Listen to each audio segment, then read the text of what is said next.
You just never know what energizes people.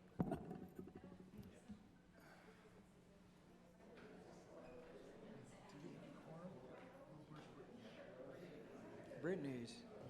I saw Kim too. Oh, Kim's right there.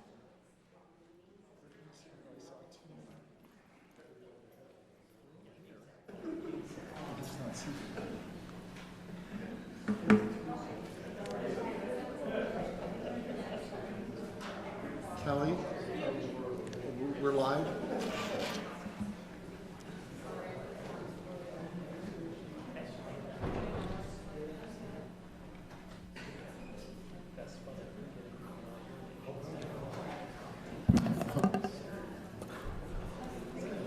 Okay, council, we're ready to go if people will be seated.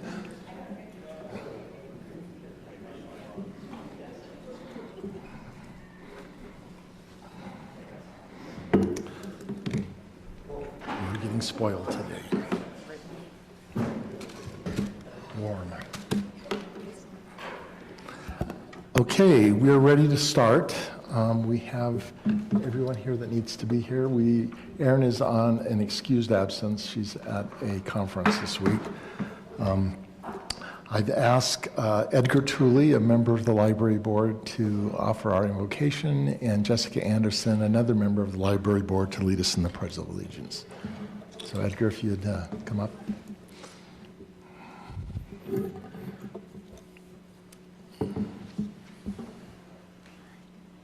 Our dear Father in heaven, we are grateful for this opportunity for this beautiful community that we live in, for the safe place it is, for the beautiful place that it is. We are grateful for the citizens of Highland who have been drawn here and bring their abilities and their talents and their hopes and dreams to this place. And we're grateful for this council and the time that they spend to maintaining and developing the city in an appropriate way. We ask that blessing on the proceedings tonight, that there'll be positive feelings and that good decisions will be made. We ask these things in the name of thy Son, Jesus Christ. Amen. Okay, Jessica, when you come up, if the green light is not on, can you push the button?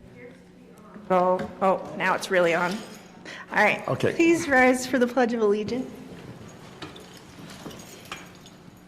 I pledge allegiance to the flag of the United States of America and to the republic for which it stands, one nation under God, indivisible, with liberty and justice for all. Thank you, Edgar and Jessica. And as for those of you that don't know, last data dump from the FBI had Highland Alpine as being the safest city in Utah with a population over 10,000. So it is something to be grateful for. Thank you. You might not have known that, but we are. So we'll start the meeting off with unscheduled public appearances. If anybody would like to speak to an item that is not a public hearing, and we have no public hearings tonight. So if you want to speak to an item that's on the agenda, now is your chance to, for 3 minutes, share your thoughts. So you can come up to the podium and then state your name. And My name's Kelly Shanath. I'm on the HOA board over at Toscana Townhomes. Yes. And we've been trying to improve our landscaping, and we're still having a hard time getting clarification on those boxes, those stone boxes, because the water's on the city system, but yet we think we're supposed to plant, but we see these new ones coming in at JT Townhomes, and they said the city's supposed, had them put those in, but we don't know who planted them, who's in charge of maintaining them. Along its Town City Boulevard, which is our city's main street, and it seems to be like there's some maintenance, trash, trimming issues that we had kind of like addressed, and I don't know if it's something we can do a power presentation at the next city council meeting, or if there's I don't know how to there's just a lot of, like some of the boxes are on our watering system, some are on the cities, and it's just, we'd really like to work with the city to try to get some clarification in that. Your best venue forward would be to connect with staff. Nathan, do we want her to go right to Josh or Andy? So there's Andy. So he's our city engineer. He has an office here. So if you'll just call and schedule a time with him and go over the issues, that's probably the most expeditious way to get it done. Okay, perfect. Okay, Thank you. Thank you. Yes.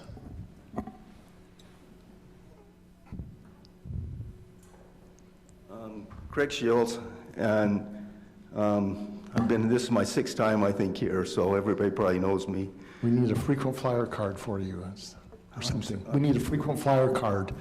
I just want to express my thanks. The city did come through and mow down the weeds next to us. We did what we could. Our equipment was not big enough, tough enough, but thank you for getting that done. Makes things look a lot better.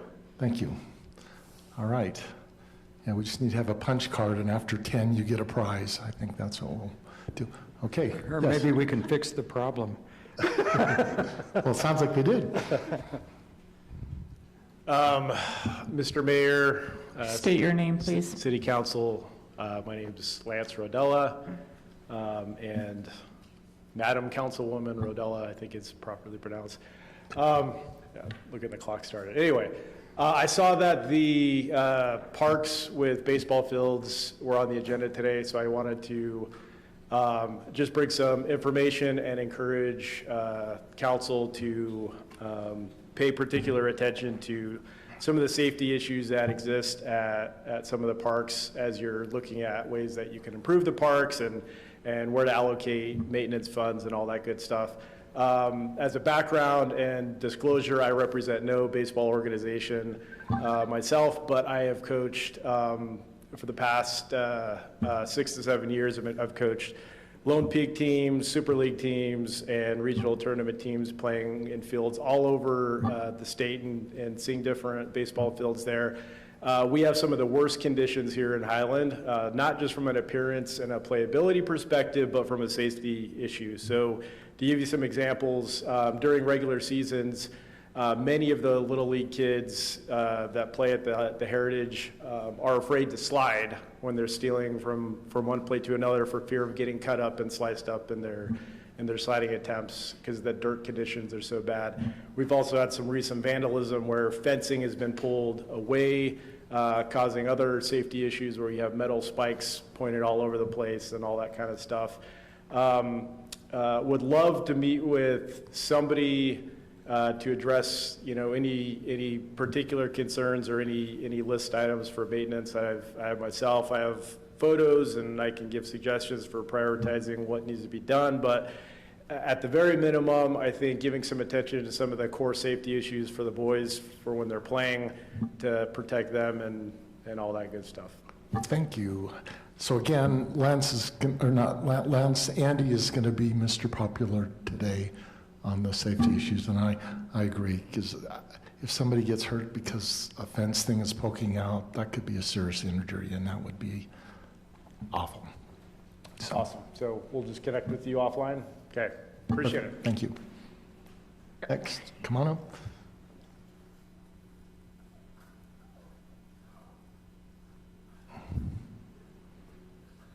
My name's Brian Cropper. I am the most recent past president of Lone Peak Youth Baseball. I've been the president for 15 years and on the board for 2 years before that. I've been involved with baseball in this community forever, coached at the high school, coached travel teams and all that kind of thing. And I saw the baseball conversation was on the agenda tonight. And the only thing I would offer here is maybe a request or a plea that if there's an opportunity to return to the partnership that the city had with the league organization up till about 10 years ago, which was always informal, a lot of things could happen such that we would be able to pour more money into the fields to address some of the things that Mr. Rodell is talking about. A lot of the changes happened At the same time, when the city imposed its rental rate schedules on the use of the fields, which also coincided with what Alpine School District did with the rental of their facilities.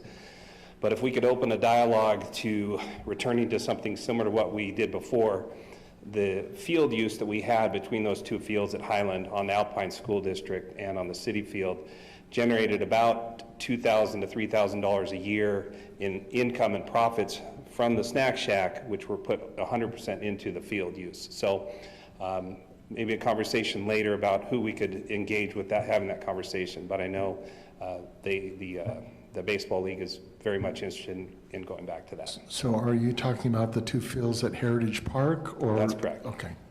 We used to have Mitchell Hollow, but we couldn't afford to maintain that one anymore once we lost the revenue stream. So that's when it got to its current condition, and Chad Christopherson then helped to restore it this last year. So. Okay, thank you. Thank you. That would also be an Andy start point. Mr. Popular today. Anyone else? No, she was the kid who put his hand up. Okay, seeing that there isn't anybody else, first up is a presentation by Bird Scooters. They're a company that brings scooters into communities that people can hop on and drive around on and then leave wherever they are, and I'll let them talk. Mike Butler was intended to be here. Are we ready to turn the Zoom on? Hello, Mike. Can you hear us? Hello.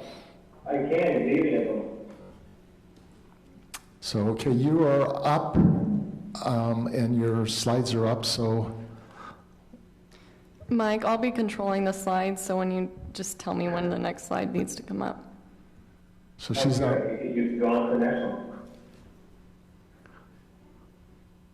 Okay, we're on All what? right, so, just getting an echo here. I'm trying to make sense of everything. Yeah, so if you haven't heard of this type of service or haven't seen it in some other cities, our big line of what we do really is to improve our communities. We're there to improve the lives of the people in those communities. If you move on to the next slide, we do that through transportation. We do that through this company around shared electric vehicles, really helping people get to where they need to go and helping people get to where they want to go. Next slide. We started this company a couple of years ago. We were the first company in the world to do a concept like this, and that has really grown into us today being seen as the most trusted provider of this in the entire world. We've realized about just over 100 million rides, and that spans over 5 continents, 25 countries. We're just shy of about 400 cities today. Next slide, please. And these are all cities big and small. I think the general idea or the general thought around this type of service is that it really only works in certain areas. These are dense, these are downtown, these are urban areas, these are the Salt Lake cities of the world, these are the Boise's and the San Francisco's of the world, and it's just simply not the case. We certainly want to continue to work with those cities, but our bread and butter is kind of the majority of the cities that we operate in the U.S. Are cities very similar to Highland, and I think oftentimes people are shocked and surprised to hear that, but that really is the case. We're live in about a dozen cities in the greater Salt Lake area. That number will probably double within the next 6 to 12 months, and we hope that Highland is included in that list.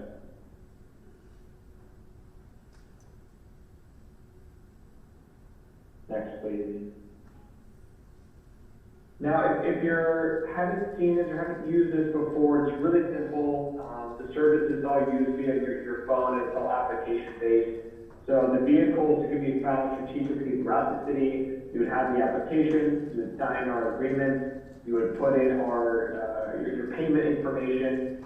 You'd also go through a series of videos and tutorials to make sure that you know how to ride and you know how to park and things of that nature. And then you're off and running. You're using this, and it should only be used the same way people are probably using bicycles within the community. So they're only supposed to be ridden on streets on the sidewalk. The sidewalks are really used as more of a deployment or a staging area.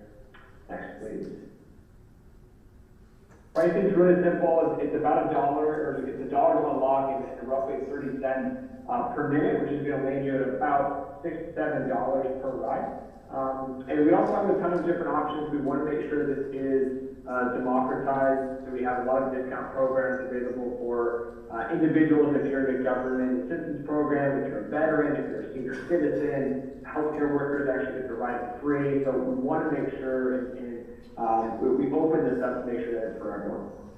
Next. We also have a huge focus on keeping a really tight and tidy operation. This is likely the #1 question that we get from our city partners, because our future as a business, it really does rely on implementing this type of service within all types of communities. So when we enter into a market like Highland, we're going to do a lot of things to make sure that people know what they're doing. So we do things like educating riders through in-app messaging, and through videos, and through emails. We'll nudge certain behaviors. So if someone's riding, they find themselves maybe near a parking zone, we'll let them know that within the app and encourage them to park there. We're going to have a local presence, so we actually will have a local partner who's dedicated to the operations that's local to Highland. We have a slide dedicated to this in a couple slides. We can talk more about it then. A lot of city partners we have will even make space, they'll stencil out some locations as a reminder in a way to promote this kind of tidy operation. And then the last piece here is really important about leveraging data. The movement patterns that we have access to, where people are picking them up, where they're dropping them off, what businesses are people going to. These are things that we harness through the operation, through the program, and this is all things that the city gets entirely for free. And what you do with the data is completely up to you, but of course other cities have used this to implement new programs or drive up some new bike lanes or things like that. You can actually go on to the next one. So, if you haven't seen this done before, sometimes it is difficult to wrap your head around it, but every vehicle that we have, they're incredibly sophisticated. They're all tracked with GPS, the same type of GPS that you have on your phone. And what we can do is we can program all the vehicles in Highland to act a certain way if they enter a certain zone. Now, what that means is that if a vehicle enters a park or a neighborhood or a certain quadrant within the city, we can tell that vehicle to either slow down to a certain speed, or we can tell that vehicle to stop entirely. And we've implemented this in really, really complex places. So you can think of Rome, Italy, you can think of Berlin, Germany, you can think of Chicago. Those are really, really complex cities that require really sophisticated technology. And we've built this, we've implemented it in all those cities, and this is also something that we'll do with Highland when we decide to launch. And we'll sit down with the city, determine those locations, and we'll work with you to make sure that this is also something that can be evolving.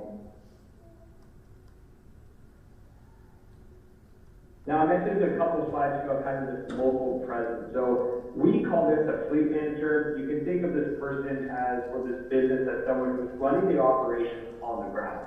So in every single one of the cities that we're live in, whether that's Orem or Tooele or Kearns or Midvale, we operate through this model. We operate through finding the local business who understands the community, who understands the city, who knows where people are going to use this. And this business or this entrepreneur is dedicated to all the operations. So they deploy these vehicles, they reposition them throughout the day to make sure that they're tidy, they service them, they charge them, they repair them. They do all the above, and they actually share the revenue with us. So we're wanting to keep the money local. This local business is generating revenue that way, and then in turn putting more money into the community. Now our proposal is really simple. It's intentionally low lift. There's no investment, there's no capital commitment from the city. They'll have access to a dedicated point person to ensure the success of the program. You'll have access to all the data that we have. The number of vehicles is something that we can continue to discuss because it's often a moving target. But the document that we use, this is something that Obviously, it can be discussed tonight. We hope it can be approved as soon as possible, if not tonight. And this MOU really just sets the expectations of what Bird is going to do within the city. It's talking about operational hours, it's talking about insurance coverages, it's talking about number of vehicles. And this is something that the city attorney can take a look at and pending the council's approval, can make any edits afterwards. So I'll pause there though. I know that was really long-winded. I'd open this up for a Q&A. So council, any questions? Okay, go ahead, shoot. Oh, I just want to understand correctly then, when it says number of vehicles, 75, so that would basically limit the number of scooters in Highland to just 75, right? So what we would do, and this is, it really just depends on what the MOU spells out. 50 is probably what we'll start at. It's a really low number. We have a number of communities that are even smaller than Highland that have even twice that number of vehicles because demand is quite high. So we would start with 50, and if it makes sense, we can add an increment of about 25. But 75, that to me seems like a pretty fair estimate of what we'll eventually get. But it could be more if demand, that's not a cap on the top, that's just an estimate. Exactly. I don't have a benefit to add more vehicles. If of course they're not being ridden, we would prefer that they are put into another city. So that's why we're pretty precise on how many vehicles we're adding. I don't have a clear picture on liability. With whom does the liability lie? With the city of Highland, or is it shared, or with you? In terms of, let's say, injuries or litigation resulting from injuries? So Mike, the question was, in the case of an event that has liability associated with it, whether the vehicle hits a car or the driver gets injured, where does the liability lie? Yeah, I mean, like any type of personal vehicle or someone riding on the street, the individual who's riding this is going to assume the vast majority of the risk, right? So the city's not going to be held liable if someone runs into a tree, right? That wouldn't make any sense, especially if it was a personal vehicle as well. The only case, and this is completely hypothetical, would be if someone can prove a degree of gross negligence against the city. So if someone reached out to Public Works about a pothole 1,000 times and you ignore them 1,000 times and that was the reason for an incident, we would not be able to help you in that scenario. We've never seen that before, it's really just more hypothetical, but that should give you a sense of the scenario that would have to happen where a city can be held liable. Okay, Rob, I was just concerned about something like someone comes up with something frivolous like an attractive nuisance, where they say the city has a poster up and I was distracted and I ran off the curb and I hurt my head or something. I've seen this happen so many times in other cities, and they just assume that we have limitless deep pockets, and so the lawsuits fly. Honestly, I don't see how this would increase the risk of liability. It's still the same sidewalks. It's still, I mean, people could ride scooters down the sidewalks currently. This is just providing an alternative way for people to access those. So in a sense, it increases the risk because maybe more people will do it, but they already have the right to be on the sidewalks anyway. And if we had, holes in our sidewalks or strange signs that limited visibility, that's already a problem. This doesn't really amplify it in any particular way. Any problem with the scooters themselves obviously is not our issue as the city. Right. Yeah, and if you're not seeing, and I'm assuming you're not seeing a ton of lawsuits flying in because of bicycles and bicycle accidents, you likely aren't going to experience the same thing with scooters. Okay, thank you. I have another question for you. So how does your company ensure that the vehicles are parked in an appropriate place where they don't block the path of pedestrians? Yeah, it's a really good question. So I briefly touched on it in one of the slides, but the general tidiness and removing of clutter is a huge piece of it. You know, outside of just general safety, you know, clutter is probably number 2 in terms of what's most important. So as a business, you know, when we deploy those vehicles, the local partner does, they're only going to be deployed in areas where it is ADA compliant. Now, that does not mean that an individual who maybe doesn't know how to park properly may not do that, may block a sidewalk, right? So those instances, they do happen. Not everyone's perfect. You know, not everyone stops at stop signs in their cars, and you know, these are kind of the same thing. So what we do is we're constantly repositioning these scooters throughout the day. And if we ever miss something, we also have a plethora of outlets that you can reach out to us. So you can access this local partner, we have a phone number, we can reach out over social, you can email us, you can reach out to us via the application. I mean, the list goes on and on. So if there ever are instances where a vehicle is not placed properly, you can reach out to us and we'll resolve it as soon as possible. And do you provide ridership data to the city? Yeah, it's all going to be anonymous. And we can even send you some examples of the type of information you're getting. But it's really around, it's heat maps around movement, and it's also has to do with where people are picking them up, what businesses are being dropped off at. So it can be really important for a lot of cities. If I have some examples, I'm happy to send it your way. But it's all the same type of data set that a number of the other community examinations are getting. How do your vehicles differ from those in Salt Lake? I think the company in Salt Lake is Lime, I think. Well, how does the technology and your vehicle differ? Yeah. Yeah, you know, so we're not operating in Salt Lake at the moment. You can find all of our vehicles on the streets in some of those other communities. I think in general, you know, our vehicles will differ in terms of the kind of longevity that we've been on the road. We're currently sitting in our 5th generation of vehicles that we've created. So we're the first company to start this, and every single year, even short of a year, we're coming out with new models. So the same way that big car companies are doing the same thing, you know, every single year we're going to find improvements in our vehicles, whether that's through stability, whether that's through pneumatic tires, whether that's through anti-theft detection. Every year we come out with new improvements. We phase out the old models and bring in new ones. So do you have specific differentiators between you and Lime, or is that too? Yeah, of course. I mean, are there certain things that you've heard about Lime that you're concerned about, or? Well, I tried it out just in anticipation of this. I tried it out in Salt Lake. I found that their vehicles were not well maintained, and they felt unstable at the top speed. And so I felt kind of uncomfortable without a helmet on, or actually, I probably would have preferred armor once I got up to the top speed. But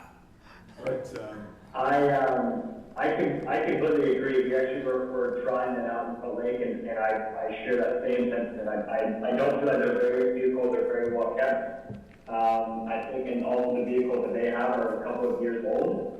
So you're right. I don't have a ton of confidence right now, but I have all the confidence in the world right now in the fact that the mayor was able to see our vehicles in person at the event last week. Yeah. They were sturdy? They were sturdy. They were like 30, 40 pounds. They don't go anywhere fast, but it seemed really sturdy. That's good, because, yeah, okay. But I didn't ride it in the convention center. We didn't have a racetrack. That's true. But I did touch it. I did lift it up. It seemed. So Mayor, I have a couple. They're beasts. Go ahead. Okay, I have a couple of questions for you. Now, is this a revenue share with the city? Does the city make any funds at all on this? For the first year, I would say no, as we are still determining kind of financial viability within the market. So oftentimes when we look at this proposal, which really is just a trial period, it's a pilot program for probably about a year, 15 months. Come the expiration of that, we can talk about a long-term agreement where there is a revenue sharing model. And it does make sense to the city. And Highland's not going to be making millions of dollars off this, but perhaps it is offsetting some administrative costs. And so that's what we've seen in a lot of other cities, but we would suggest that any type of commission that's coming after this would only be implemented after the trial period.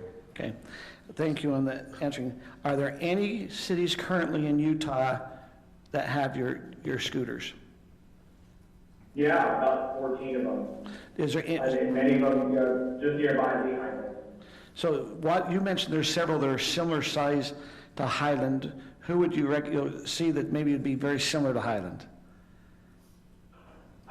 Yeah, it's a good question. I think the one where we're not live in, we're about to get approval in price. I also looked at, Midvale, Farmington, Syracuse, Kaysville. I think there's a lot of cities that are probably in that 20 to 30,000 population. But really, in terms of proximity, those are probably the closest ones. So what's been your experience between the riders? Are they riding on the sidewalk versus the road? The vast majority are always going to ride the streets. I mean, there's bad apples everywhere. Our job is always to remind people to make sure that they are riding properly. This is viewed as being safe. We do that through our tutorials when someone rides. We do that through constant reminders through the app. If you looked at our vehicle, and maybe the mayor saw this, every vehicle has a sticker right on the front that says no sidewalk riding. So we are constantly reminding people to do so. There are the occasional moments where someone feels like it's safer depending on the streets or riding the sidewalk, but almost everyone's going to be riding on the street. So going back to Councilmember Rodella asked you about the storage. Would these be stored on our sidewalks, or where will they be stored waiting for a rider? Always stored on the sidewalks. So that is why in the MOU there is an expectation that we are using the public right of way. So stays with sidewalks but written in the street. Okay, so once again, it is stored on our sidewalks. Do people have to walk around them or bike around them? I guess that would depend on where they were positioned on the sidewalk. So then one of my last questions is, how frequent and what type of accidents are you recognizing that individuals are having? So if you had 1,000 scooters out there, how many accidents would be there, and how many deaths have you had? Oh, wow. We've had 0 deaths. We've had 1 incident reported every 27,000 miles ridden. So in the U.S., I think you'll have about 8 scooter accidents a year, fatalities a year related to scooters. 90% of them are because of cars. I mean, that's compared to, the tens of thousands of people that die a year from car accidents. Scooter-related accidents are an extremely low number in comparison. That's just my questions. This is Scott Smith. I have a question. And you may have discussed this before, Mike. I think this is an interesting idea. I'd have to think more about it. How do you prevent vandalism of these scooters if they're stored on the sidewalks? I mean, we have a fair amount of vandalism that goes on in our city parks, unfortunately. We had the mayor of Cedar Hills last council meeting telling us their brand new park of 18 months has had $75,000 worth of vandalism. How do you protect these bikes from being vandalized? Yeah, I think it's a market thing, because there are certain cities that experience high levels of vandalism and other cities where there's virtually none. And we're a private business, and it should never really reflect back on the city. So the city does not have a responsibility when it comes to theft and vandalism. For us, I think it's a really, really low number, but again, it's something we're not going to know until we get it. That's part of this trial period. But if you're comparing it to other cities that are nearby where vandalism and theft rates have been close to about 0%, we feel really confident that it won't be enough to deter us from running operations in Highland. Okay. Well, the mayor just said we're one of the safest cities in Utah, so maybe you'll be okay. Look at that. Yeah. Love to hear. Mayor, is it okay if we maybe ask Chief Williams even to, if he has an opinion or if he's heard of different experiences here, what his experience or feeling might be on this? Sure.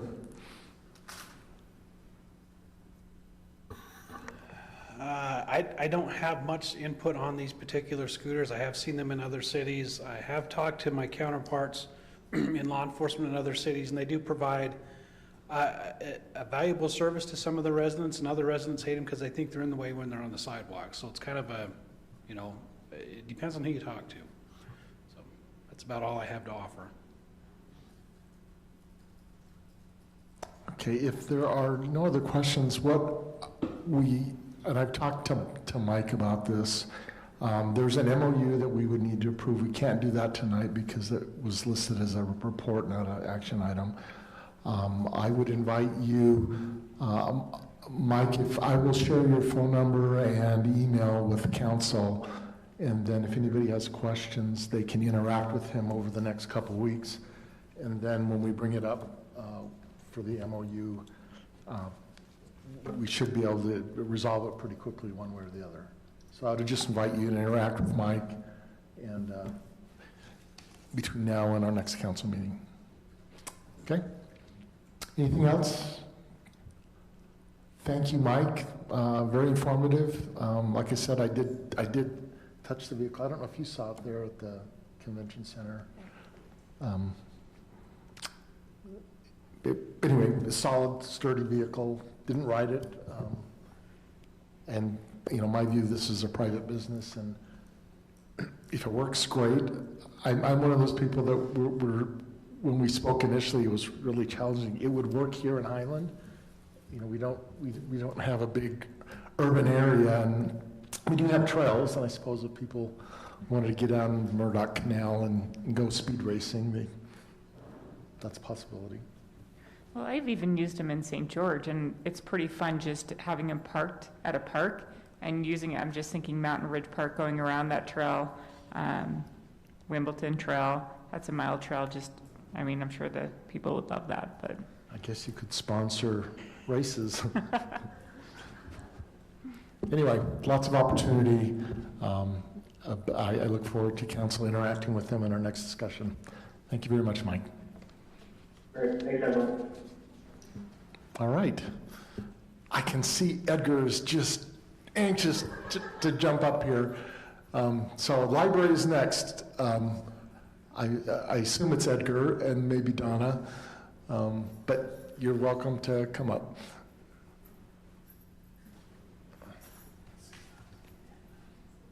Thank you, Mayor. This is the report to the City Council that the library does. I'm Edgar Tooley, and I serve as the chair of the Highland City Library Board. As you know, the board operates under the direction of Highland City Council and is governed by the Utah State and Highland City municipal codes. I'd like the board members to please stand. Thank you. This is a representation of our board. And we'll be glad to take questions at the end of the presentation. If you have questions for clarification, we can take those questions during the presentation if you wish. In making this report, we're compliant with Utah State Code and our own bylaws. In fulfillment of the state code, the report will cover the following items: library condition and materials, library operations and statistics, and the library finances. There's a statistical summary in your packet tonight. I'd like to highlight some of the things that you'll find there. Last year has been the highest circulation year ever for the Highland City Library, with just under 200,000 physical items circulated and over 60,000 digital items used. This increase has been sustained even through the continued pandemic restrictions in place through much of the year. In a per capita comparison with other libraries, the Highland City Library shows great efficiency in providing programs, physical materials, and a growing collection of digital materials to the Highland citizens, along with citizens of neighboring communities. There are citizens in other communities that pay for access to our library. This year, some of the growth was funded through grants, as offered as part of the reaction from COVID-19 pandemic, which the library director and staff worked to secure for the benefit of Highland City and the patrons of the library. Hopefully, members of the City Council have taken advantage of the digital book collection available with the Highland City Library card. This collection includes audiobooks, ebooks, which can be downloaded to a personal phone or tablet. Many of these books come in a collection provided by the state library. Something that's different this year is the Highland City staff, the library staff, have been monitoring the use of the books, and where they see a lot of people requesting one particular book out of the state collection, the city library will purchase that book and make available to Highland City members so they get the hold times aren't as long. So that's been neat. And the library has also added Kindles and will soon be adding tablets that have collections of books that can be checked out by library patrons.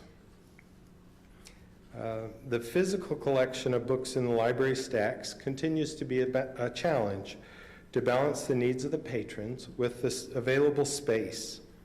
The library staff monitors the use of books and other shelf items and removes items that are not circulated over several years.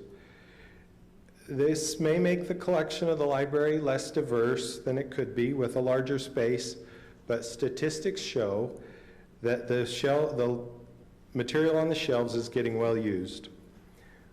We add books through book donations to the Friends of the Library organization. You've probably seen their book drop out here, and movies on library and tax money. In addition to the books and movies on library shelves, the learning kits are popular items. This year, library programs have been online, in person, and even included some self-directed programs. Some one-time grant funding was used to acquire equipment to improve the online programs, and grant funding was also used to pilot some new programs this year. The Highland Library patrons participated in summer and winter reading programs in record numbers. This year, the library staff hosted a social media March Book Madness with popular books competing for the top spot on our community reading list. The library participated in the Highland Fling celebration with the Reach for the Magic Party with over 1,300 people attending. And the Friends of the Library supported the Highland Fling this year with an entry in the parade and a used book sale. The library took advantage of an offer for a discounted feasibility study for additional program space, which could be used for library programming and other city organizations. This report is available in your packet. Donna made it available. The city staff, library director, and the library board have been discussing the reality the library fund will face in the next decade as the city reaches build-out. Simply put, the revenue from property tax has been increasing more slowly than expenditures due to inflation and rising personnel costs, and will probably continue to do so. On its current trajectory, the library could become financially unviable in 5 to 10 years. It is important then to start addressing this issue early so we can forestall a financial crisis later. To this end, the board has asked the library director to engage a financial auditor, Fred Philpott, of the consulting firm Lewis & Young, to do an analysis of the library's financial situation. He's done financial audits for the city before and is well respected. His analysis will show the city council allow the city council to be able to give policy direction for the library fund moving forward. And to close, just here are a few pictures of our programs through the year. And I just want to take a moment to say how much the board appreciates Donna Carden is our library director. She does such a fantastic job. The way she works with her staff to develop them and give them opportunities to build library programs, to chase grants, to get personal development, and the things she adds on her own to the programs in the library is fantastic. Yeah, thank you for your attention. Are there any questions about the report? Yes, and I maybe missed this, but I don't see it in the report, or somehow I've overlooked it. But I understand, do you have a dollar value in the amount of grants you received? I know the state gives you a grant every year, but I understand there were some other grants that came in. There were some smaller grants that came in. Donna, do you? I thought when I talked to you at one time, there was a large grant that came in.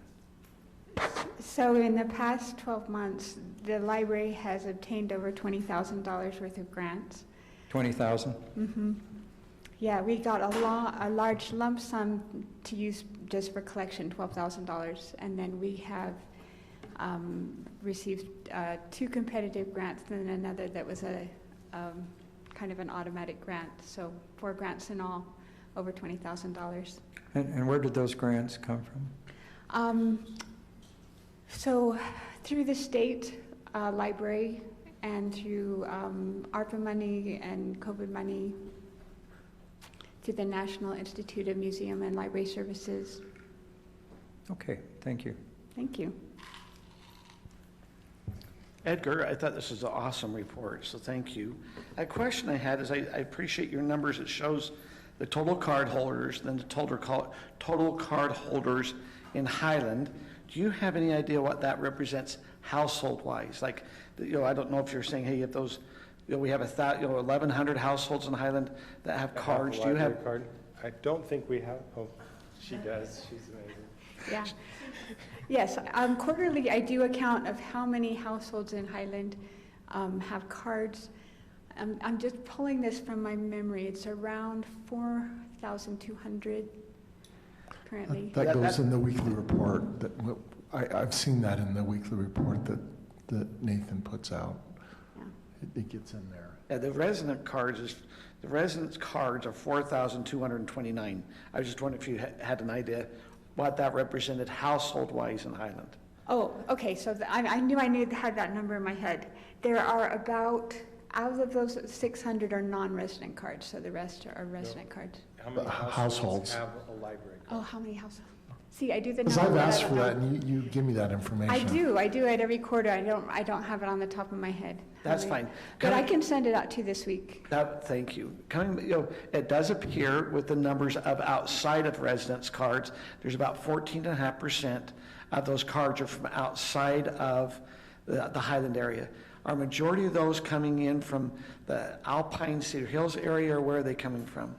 The vast majority. There's only a couple of families that aren't from Alpine and Cedar Hills that have Highland cards. And are those 2 cities reimbursing some of those fees or a limit? Do you know what they're kind of doing there city-wise? So we charge an out-of-city fee of $70 per card or per family. And then Cedar Hills reimburses $50 of that, and Alpine reimburses $40 of that. Thank you. And the income we get from non-resident cards is significant. It's a significant part of our budget. So, can I ask something here, Donna? Sure. So we're part of NUCLIC now, the North Utah County Library Association. How is that working? Our patrons really enjoy having access to the other libraries. We have people from the other libraries using our collection. I think it's a really beneficial arrangement. So by and large, are the patrons happy with that? Yeah, they really like that. They like having the options. And because we have a small collection, it's nice for us when someone can't find a specific book to say, you know, you can go to one of these other libraries and see if they have a copy that you can check out. Would you think the most used one would be the American Fork Library? For our patrons, Yeah. I would guess so. But the patrons that use our library the most are Lehigh patrons. That's interesting. Yeah. Any other questions? No, thank you. I assume you're going to talk about the pictures here, the expansion pictures, or is that just for information only? If you have questions, we can respond. That's the feasibility study I mentioned. If you would like a longer report on that, we'd be happy to come back and do a longer report on that. No, and there was a feasibility study done that started, I think, last November, that money was provided, that was a donation type of money. They kind of come about a feasibility of maybe putting something as a community center / library over here across from the city offices, correct? Correct, and the results of that study are in that little summary that I left on your desks. And And it's there was a survey as well, which council all got copies of when it was done. yeah. And then also I see that you have an expansion proposal also in here to expand the library, just expanding out the side of the library, correct? That's a different option. Okay. Yes, that's a different option. So these And- are all different options. Right. We were just, trying to find options, and so we thought it was a very useful exercise to go through and see what different possibilities they were, what the different costs would be for the different possibilities. Okay. Thank you. But like I said, if you would, and I know the company we did the feasibility study would love to come back and give more information about that too, if you're interested. Anything else? I just want to say I'm on the library board with Donna, and we have lucked out with her as our director. Couldn't have found somebody better for the job, so we just really appreciate all that you do. Well, I appreciate your support. Thank you. Thank you, and thank you, board members. We appreciate your service. All right, next item. We have no consent items on this agenda, so we'll start right off with item 3, plat amendment, Pheasant Hollows, Plat C. Andy, is that you? Or It will be several of us Okay. today, council and mayor. This regards Pheasant Hollow. I know we have some interested citizens, and hopefully we'll get the details correct. Some of us haven't been involved in this as long as this has been ongoing, and I know Councilmember Smith will obviously have additional history involved in this. Just very briefly, this is the area we're talking about for this plat amendment. Previously, we brought the Pebble Lane property plat amendment. That's just to the west of this, off the cul-de-sac. That is not in the Pheasant Hollow, but that's the same general area. This was all part of the Canal Boulevard Improvement Project. So as a very abbreviated history of this, Highland City, with the help of MAG and UDOT, we acquired 2 residential lots within the Pheasant Hollow subdivision and HOA. Lots were owned by the Walkenhorst and the Jensens, kind of the south end of that cul-de-sac in Pheasant Hollow. We held on to those for several years as we were working through details and the planning of the Canal Boulevard project throughout, probably even before 2019, honestly, but through 2019 and 2020, we finalized negotiations for a separate acquisition just to the east of these 2. I'll go back actually. There's a common area that's owned by the HOA, a park area. The city acquired the kind of southern portion of that, again, for the Canal Boulevard project. That was separate from the acquisition of these 2 lots, but all for the same project. I just raise that. It's to keep the issues clear. We're not talking about that park area today. We're just talking about these 2 lots here. After we were working with, or I guess during the time that we were working with Pheasant Hollow, there was an amendment to their CC&Rs that removed these 2 lots from the HOA. Probably just to make sure it was clear, who was owning what, and for that reason, there was just a specific language that was adopted in the amended CCNRs that removed property originally included within the HOA, but later deeded or dedicated to Highland City or any other entity. So question, and I know the answer, but we continued to pay the HOA fee even though, because we were removed, we had no obligation to, correct? Right, we wanted to be good neighbors, and the ultimate point of this was not to try to take property out of the HOA, it was to be good neighbors. We didn't need to, but they did. The lots were anticipated to be returned in some fashion back to the HOA once we were finished using the portions that we needed. That is part of the plat amendment today, is to address that very issue. So this is, Pheasant Hollow is one of the older subdivisions in Highland, originally approved back in 1978. So we have a few goals with the HOA, sorry, it's a lot of text. And just to make it clear, this is not addressing, again, the park area, that common area, part of the HOA. This is just the 2 lots. We had previously discussed different options for how we could realign and sell these parcels. Again, this is money that won't directly go back to Highland. The money will go back to the county. It's part of our agreement. We receive money from the county through MAG. Part of that is if we have excess land, we sell it. It goes back to them so they can fund projects in Highland or other places in the county. It's a group public fund. We've been, and Andy can talk about this a little bit, but there's been a lot of discussions with the HOA and with council, the HOA board and president, to kind of clue them in and make sure they were on board with what we were proposing. We had originally proposed 2 lots. As we delved deeper into some of the easements and utilities that were involved in that, it just didn't really make a lot of sense. It was really weird to get a buildable second area on kind of the west side of that. So now we are going to realign the boundaries. It used to be 2 buildable lots, and we're going to have 1 buildable residential lot that comes out of this. There'll be several non-buildable areas. Technically, there's 2 parcels and a right-of-way. There's a detention basin, there's an area within the river, and then there's the Canal Boulevard right-of-way. All of those will be owned by the city or the public areas. Not public areas, it's a detention basin, it's not a public park or anything, but owned publicly. And those will not be used for any kind of private development.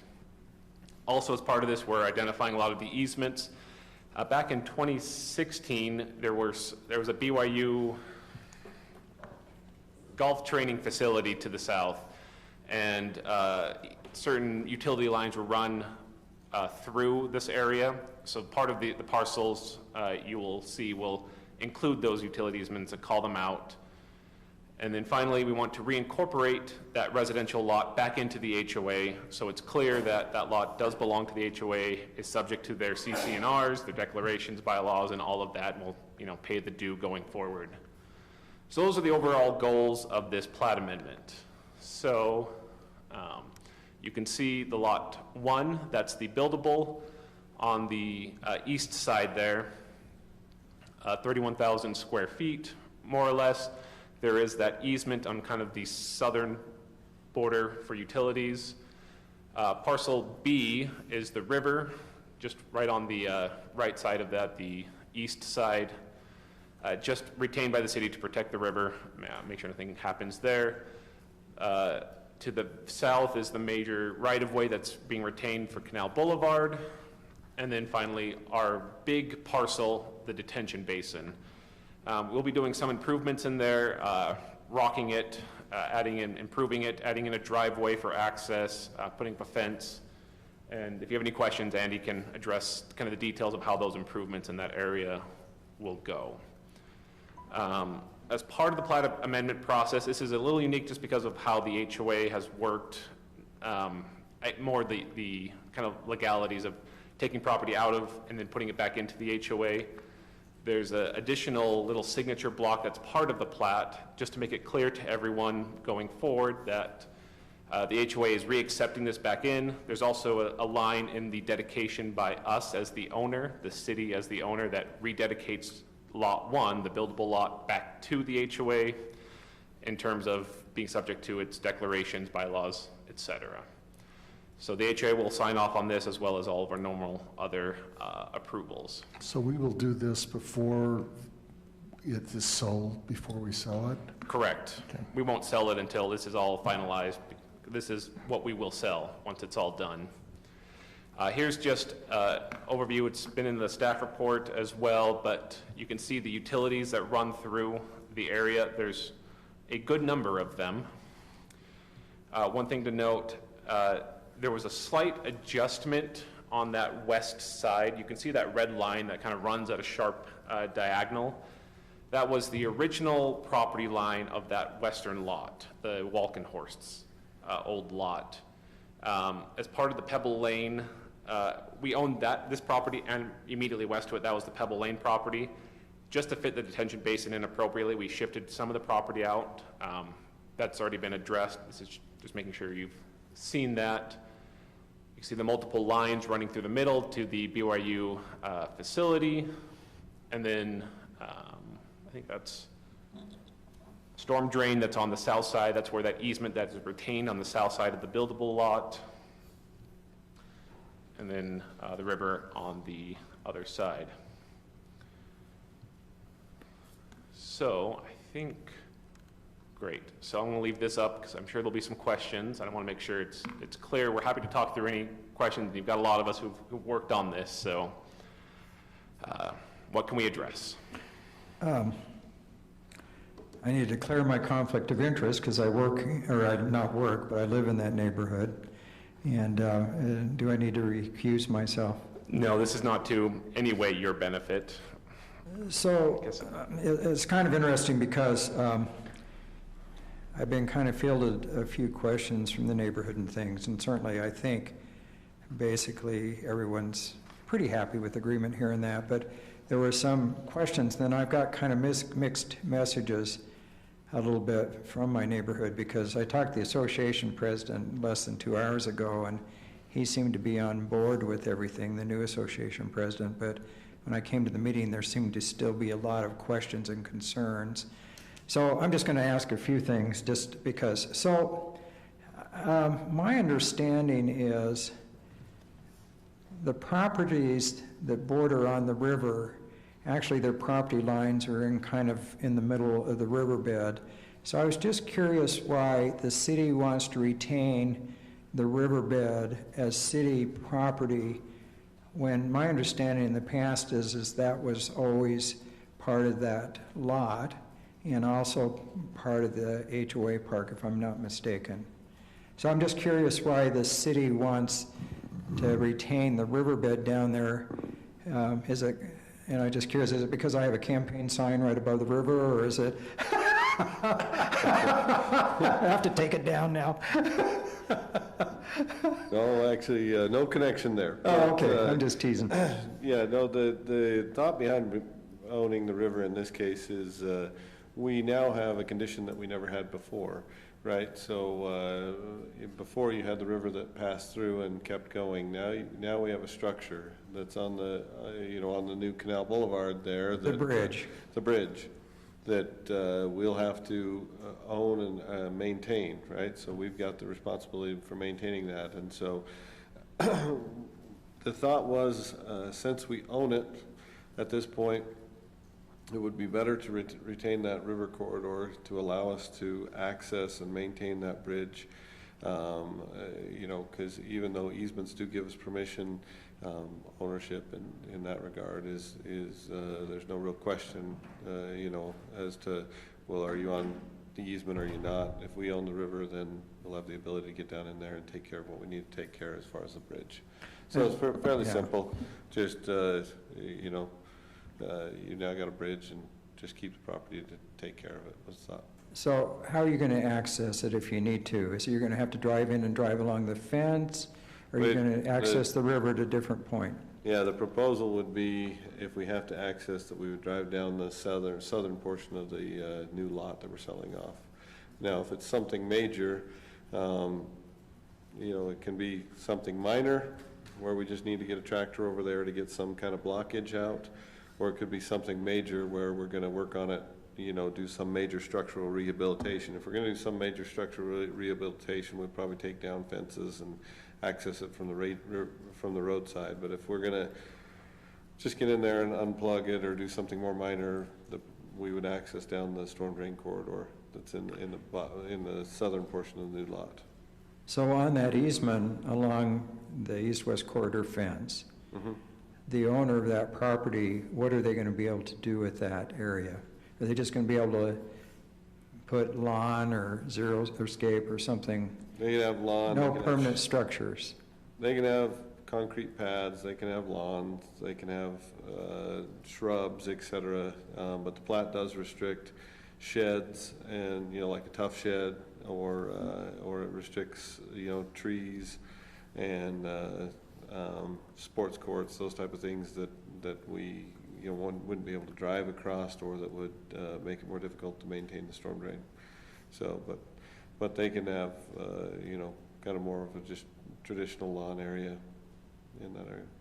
Okay, thanks, I appreciate that. So when we talked about this being divided into two building lots, it was in the material, it said there was 1.1 acres.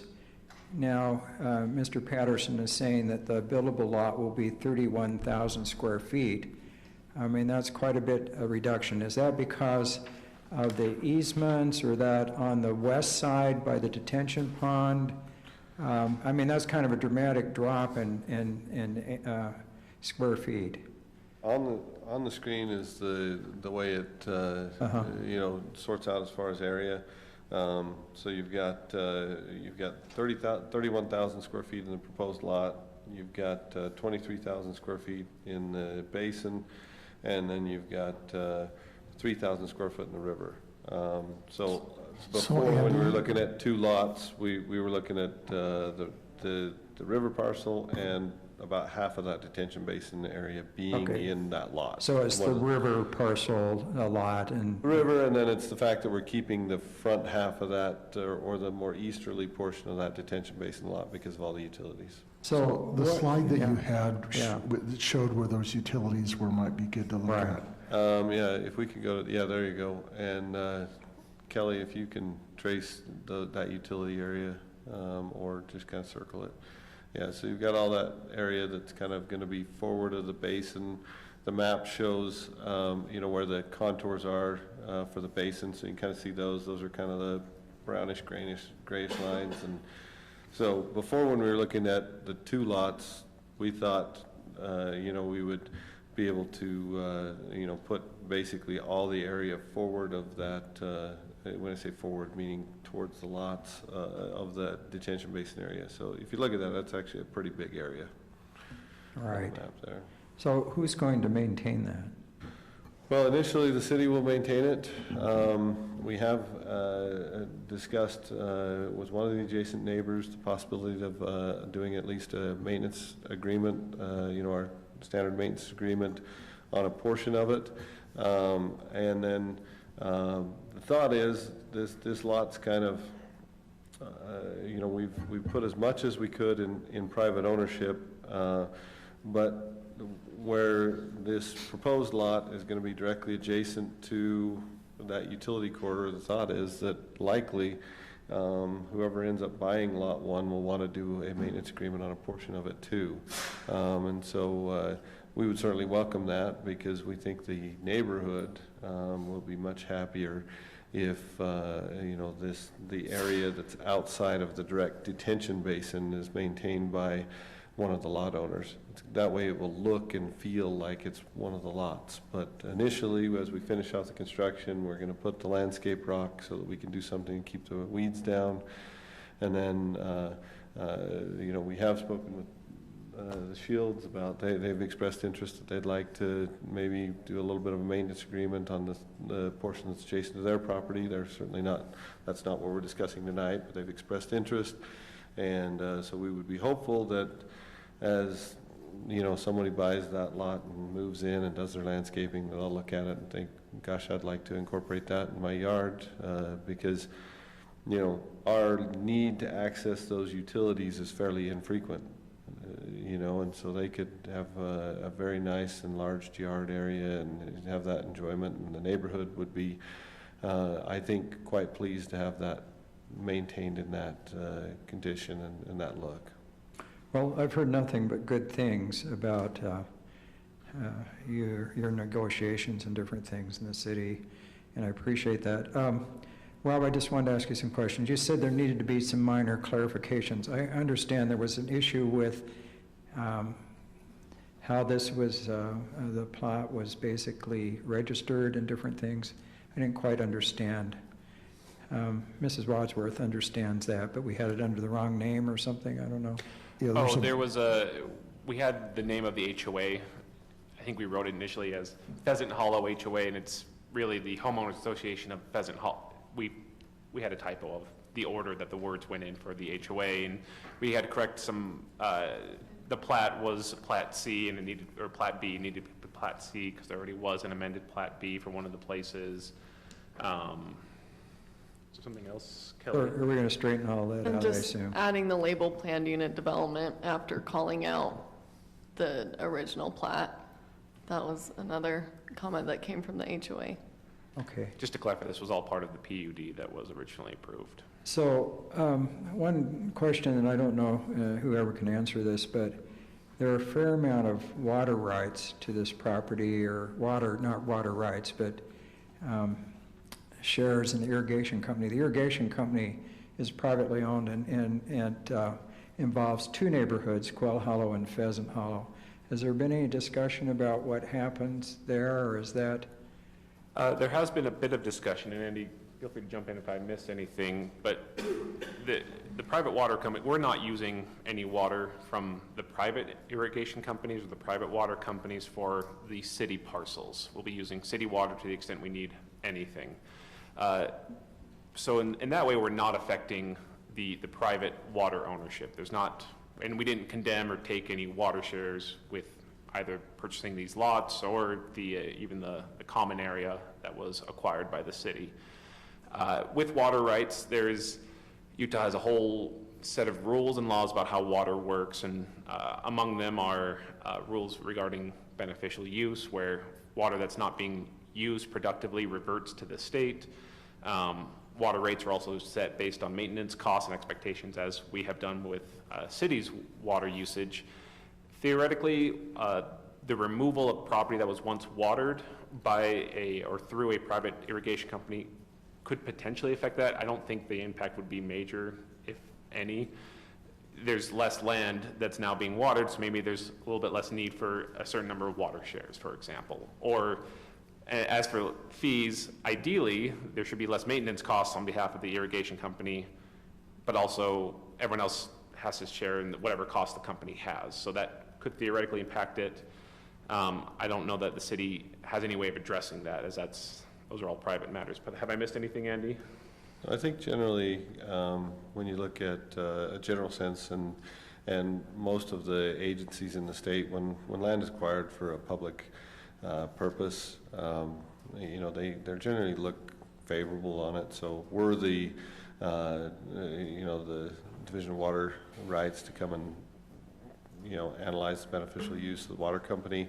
I think it's perfectly legitimate for the water company to say, we still water and maintain all the land that we can.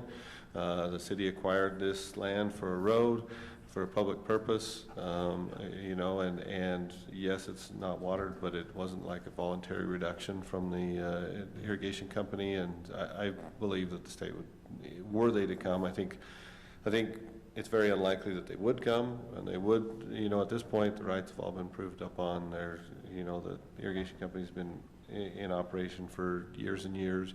I think it's very unlikely they would come, but if there was any interest from the state, I think that they would be quite understanding and favorable to the irrigation company, because this is all, as a result of meeting the needs of the public. I appreciate that. So there's always been a debate in our little private irrigation company of whether we have water shares or shares in the water company, and I think it's the latter. But at the same time, as a city, because you've purchased 1.5 acres out of the park for the east-west corridor, certainly was purchased by the county, city, and different things plus the detention basin and all those, is the city going to claim and maintain those shares in the irrigation company? I mean, how does that work? I mean, you don't have any need for them, but I just... No, we did not acquire any water shares, nor did we acquire any water stock certificates. Okay. Typically, I mean, you acquire shares in the company, which may or may not align one-to-one with actual water rights, but those are transferred through stock certificates, and we haven't acquired any of those because we had no need for them as the city. So that should remain unaffected by both the 2 lots as well as the common area acquisition. Okay. So just one last thing on the detention basin, and I appreciate all your efforts to accommodate the HOA. I really do. Are we going to rock that detention basin? Yeah, the detention basin, so we'll be placing a precast concrete fence around the detention basin area. There'll be a set of vinyl gates because the request from the neighborhood was that the gates be solid rather than see-through. So we'll place some vinyl fence gates, and then we'll rock the interior of the detention basin, and initially we'll rock the exterior, and then the hope will be that, like I said, over time that use would transition and become part of the yards. Okay. Well, again, thank you for all your effort, and I hope that answers a lot of the questions. People nodding their head. Okay, thanks. And I want to, again, thanks for letting me participate in this. I mean, I do have a big conflict of interest. I've lived there for 33 years, but I'm not really profiting from this other than it'll be nice to have a house there rather than an empty field. So if it's okay, Mayor, I have a couple of questions on this. Sure. You know, as you mentioned here that we're going to be, having to go do some things with the retention basin, where will the funding be coming for all the areas here in the retention basin? Is that going to be coming out of the sale of the ground that we keep before we take it to the county, or who's paying for all that? So there's still some construction monies left in the budget. So it's coming out of the project construction funds. And then we've mentioned that the 2 lots were not part of the HOA. Will there be any liability for parcel A to be paying any HOA fees or any requirements back to the HOA? No,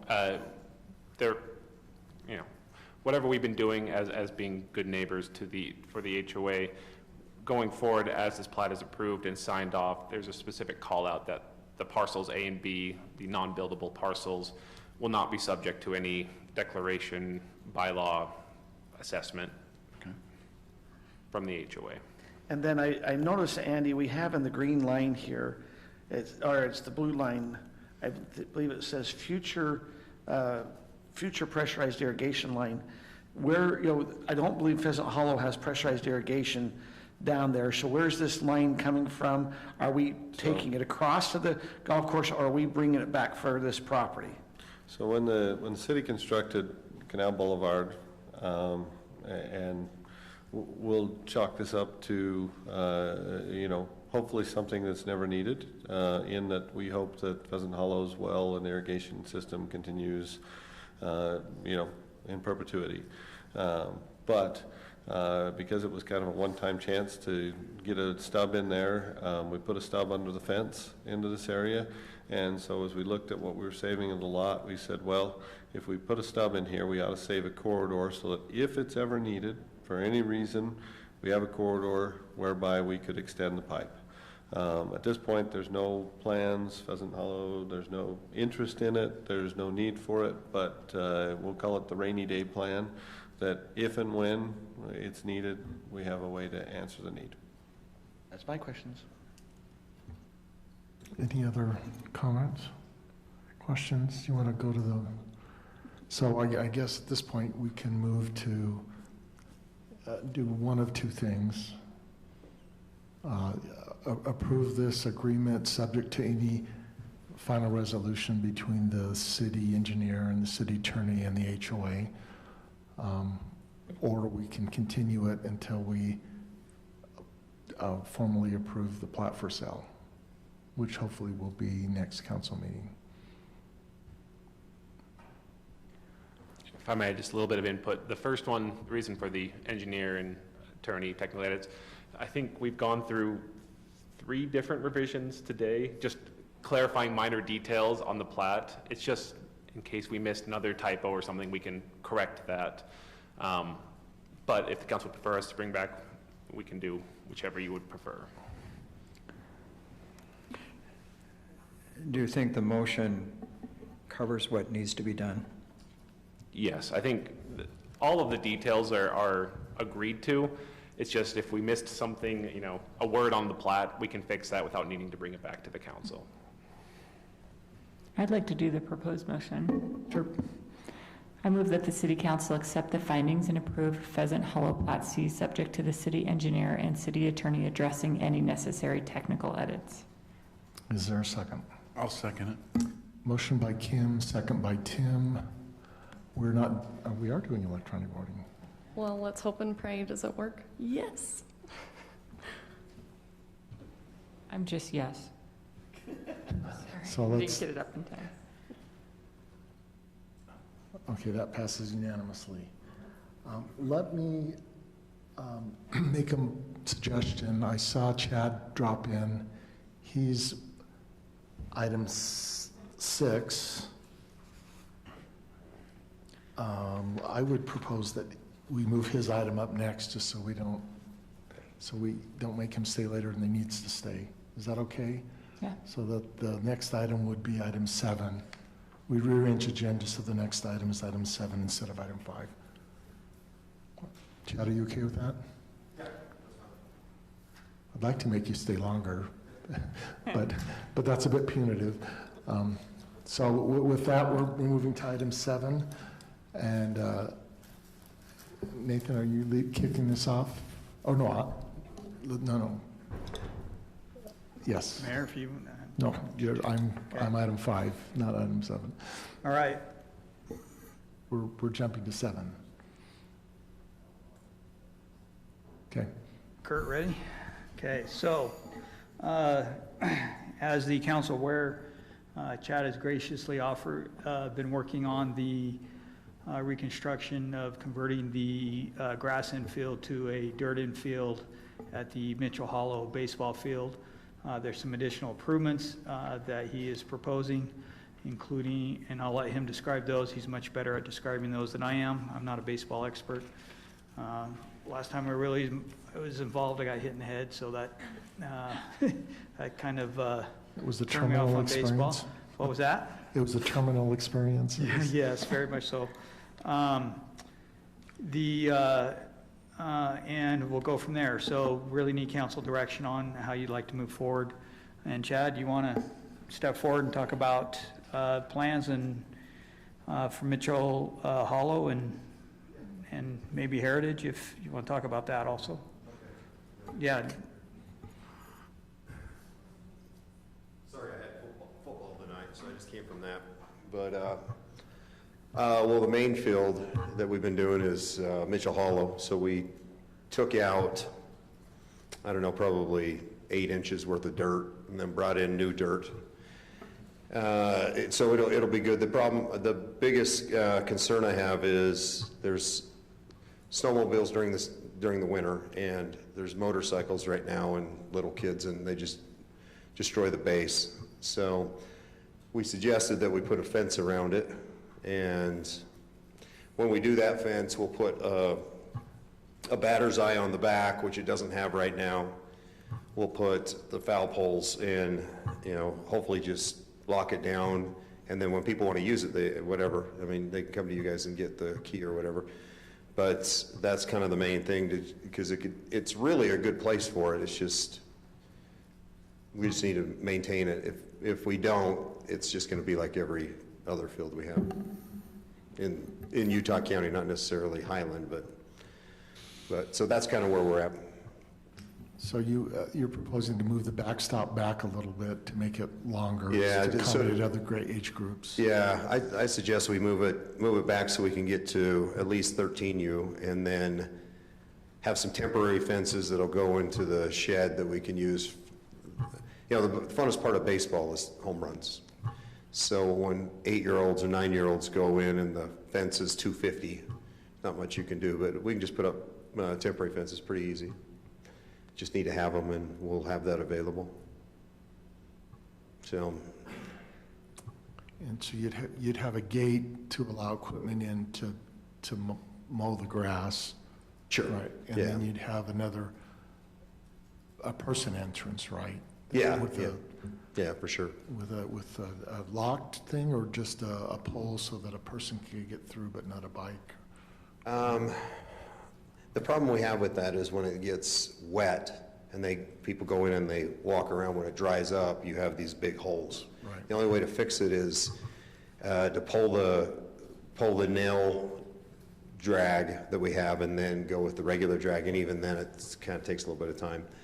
So I would suggest we can have a place where the lawnmowers can come in, and then in the winter or when it's not being used, just lock it down so it doesn't get beat up, and then people can just use it from there, you know?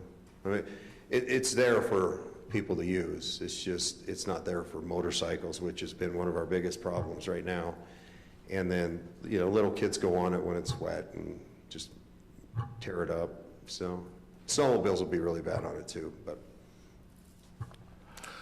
No doubt that happens, that we get bikes and yeah, four-wheelers and snowmobiles where they shouldn't be, yeah, all over the city, so. And I get it, it's fun, right? Yes. So, but maybe we just have them tear up the soccer field. I'm just kidding, I don't really care. I'm not a soccer guy, but all right. But yeah, so we lock it down with a good fence and we make it look good. Because right now what's happened is when they've mowed in the past, they've hit the fence and it just rips everything out. So it's kind of a hazard anyhow, but I don't know how we're going to be able to fix that unless we put a warning track back there, and then they don't have to worry about it. Yeah. I know Burgess at Alpine, they have one field that is enclosed all the way, and they just have the opening where the dugout is. Is that a possibility? I mean, I feel like it would still deter people from going in with motorcycles, since you have to go in through the dugout area, but then still allow it to be open so kids can access it. Yeah. You know, people can access it during the Yeah, day. whatever you guys want. I mean, I agree with you on it's going to deter a ton of stuff. Yeah. I think what you run into there is, well, it's the city's field. So whatever the city wants to do, I'm good with. The only thing I was mainly concerned about were the machines. I can see a benefit of not letting people in unless they book it, so that it doesn't get torn up, because you still got to like drag it. There's still a handful of things to do, but. Do you think we could keep a rake in the shed with instructions to drag the field? I feel like when we have practices there, or, you know, coaches out there, I feel like they're pretty good at knowing if there's a rake in that shed with instructions to drag it, they'll do it. Yeah, dragging it by hand's pretty tough. Okay. If we, you know, I can see if I can find like an inexpensive four-wheeler that can just easily drag it, because that's really all you need. Okay. And we leave it in the shed. That being said, I don't know if everybody will treat it the way it needs to be treated, but maybe they will. I guess if they book it, they're going to treat it properly. If they don't, they're not going to be able to get in anyhow, right? Into the shed to get the machine. Yeah. Yeah. So there's some really good machines out there. I can look at prices and stuff like that, but we just wanted to, I wanted to turn it into something that was like the best in Utah County, and we can do that. We just need to protect it. And I know we've had discussions, just, you know, here at City. Could you just kind of inform the council kind of what the agreement is that you're looking at? Because you're putting in, you know, quite a bit of work, effort, money into this. What do you want back from it? I think we just needed a couple of set times for practice. That was pretty much it. So maybe twice a week. I mean, when you get we play 90 games a year, so when we do practice, it's once a week normally. But when you get into March, April, it gets tough with City League, which is fine, because City League still needs to use it because that's where money is generated from. But if we could have some set times, That was about it. I mean, it So was, you, last note I saw was April through August, up to 3 days a week. max, yeah, we would never do more than 3, but yeah, I think probably we can set it up, but if there's something else that needs to happen, that's fine. And I know it is reservable right now, so maybe just like a set reserve time so that nobody could reserve it during his times. Right, and so you get preferential scheduling and then. Yeah, that would be great. Let me ask a general question, and this is something maybe staff can tell me, and I apologize for not asking before the meeting, but it seems like with the development of Mountain Ridge Park, we're going to soon have, I think, 14 soccer fields or something's what I've heard. I only know of this and one other ball diamond. Am I mistaken? Baseball diamond. We have Heritage, this one, and the school one at Heritage is a quasi-shared one. That's the Okay. ones I'm That's just city. I mean, the church at Strasburg Park, and then there's one at the Stake Center. They have. But I'm baseball talking fields about there. city-owned. City, yeah, just these. Because I know about the Strasburg Park, but that's private. Yep. Well, and it's not a baseball field, it's garbage. Right. So, So, in your opinion, we're probably kind of devoid of baseball opportunities in our city. well, the reason why we ended up doing this one was with Nathan, well, first of all, Nathan follows up with me on it, so we get it done. But we were originally going to build all the fields and I think you were on the council at the time, we were going to build all the fields, and then there was going to be an athletic building there for people to train and stuff. Yeah, so, and it just didn't happen. I mean, it was, I can't remember who the planner was at the time. Was it Ken? I don't remember his name, but anyhow, we just got kind of bad timing because I think he retired or left, so. Right. Well, I want to tell you personally, thank you for all the time and money and effort you put into this, because I think it's great when we have kind of public-private partnerships. I think we just need to be sure that we understand the rules and the desires and that we can keep it as public as possible. But you bring up something that's becoming more of a problem in the city, even though we're one of the safest cities in the state, we still have a fair amount of vandalism, and it's unfortunate because it gets expensive. I mean, expensive for you, it's expensive for the whole city. So, you know, I support efforts to kind of help prevent that if we can, so I appreciate that. Yeah, no worries. Thank you. So I have a question on, so this, and Rob, this might be, this agreement's with a specific individual. It's not with an organization. Is that my understanding here? So what's the understanding, with Rob and also Chad, can he sublease this field to someone, or are you really doing this just for the group that you want to kind of, it's your team, or what's kind of the thought process behind that? Yeah, I'm not interested in subbing it out. We wouldn't do that. The team has won most of the national titles possible, and they're just kind of freaks as far as like 10 and 11 and 9-year-olds that were, when they were 9 and 10 and 11.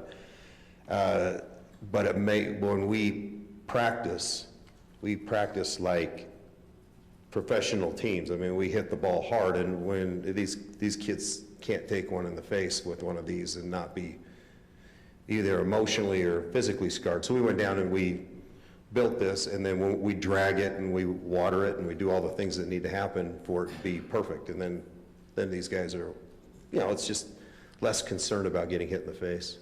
So will you be using this also for games or mainly just for practice? Yeah, just for practice. I mean, if we had a practice game with somebody, maybe, but we don't normally do that. I mean, that was the only other thing is I noticed there's, where do you sit to really watch the baseball game? And that's why I was wondering what the thought process is. Are people going to be down there? We don't have any bleachers down there. I guess, there's grass a little bit on the hill, but it seems a little bit removed to kind of be close to the field, so. Yeah, it's a great area for it because, I mean, the bathrooms are awesome, the fields are awesome. The only reason nobody's been down there is that grass infield was terrible, right? And you get hurt when you're playing at high levels. So when we took that out and redid the sprinklers and just kind of redid everything, now the field rolls off, so it's not hitting the grass and jumping, right? So there's just some different things that we know what to do with. And, you know, quite honestly, if you had more fields in an area, you could have some really good tournaments. And tournaments, you know, because this will be the best one in Utah County when we're done, assuming that we. So are a lot of the kids that play on your team from the Highland area, or where are they, where are they kind of coming from? Yeah, I think there are 6 of the 11 that were from Highland, and the rest are like AF Lehigh. Yeah. We try not to get too many Lehigh kids, but. And then I think one of the concerns. I'm from Lehigh, so I'm just kidding. Yeah, so one of the concerns that has been raised by residents is that unfortunately, the baseball diamond is probably not used as much, but as an icing hill during the summer where they go get the blocks of ice to come down the hills, and then also a sledding hill. The plan is to put a fence across that eastern boundary going north and south, correct? And so it'd really stop any ice blocking or any sledding, because I don't think there'd be area for them to be able to do that. Well, there's a fence there already, right? Yeah, but there's a gap. I mean, I think Is there a it's gap? open Okay. at the very end. Am I thinking right, Kim? Yeah, so they'll sled and hit the fence and the shed, which, kids like to do, but the steepest part of the hill will get you clear across that field. So that will cut off, I'd say, half of that sledding hill. I mean, they'll go on the other side right there where 10250 is, and that's kind of the bunny hill we call it, but the big old one where that pointer is where they sled across the field. So they're coming from on that angle to go across that way. Okay. Yeah. So it's a trade-off, right? Right. Yeah. You can't have a good baseball field and sledding, so pick one, right? And we could encourage them to go up to Beacon Hills. They have that little bowl up there would be a pretty good sledding area. Maybe we put a sign, go to Beacon Hills Park. So I'm curious here. This is the first I've ever heard of ice blocking. Is this something that you do, Kurt? I haven't done it as I've gotten a little older, but we used to do a lot in college. He does it all the time. I catch him on that hill. I put on a morning. costume. No, but people do ice block. You can just go get a big block of ice, and you're going to try to just sit on it and ride it down. Have you not? But it's not dry ice. Has ever done that? Put a towel on the block, though. I tell you, I'm getting old. I've never heard of that. Sometimes. I think my only kavita is just to not lock it, just allow, I mean, I love Sandlot. I love, kids going and playing and being able to get in there. For sure, I like the dugout idea of, so you don't allow the bikes in there, but just a small opening to allow kids to get in there to play when nobody else is in there. Yeah. And I guess if it became a problem, Yeah, you then could we can, put a gate in. yeah, So you see either, how it works. and if it becomes a problem, put in a gate. Yeah. Chad, do you have any feedback on Heritage? What do we need to do there? Well, I got a call from one of the league, I don't know if he's the president or whatever, and they said, because I don't even know, somebody must have seen it. Is it on the agenda or something? It's on this is on the agenda. Yeah, so I got a call and they were like, we just replaced that dirt and we don't want anybody replacing it, so. Okay. That was all I heard, and then I said, well, that's fine, I didn't realize that it was like the league that replaces the dirt or anything, and so if that's the case, then if they're concerned about it, then probably need to work through that first. Okay.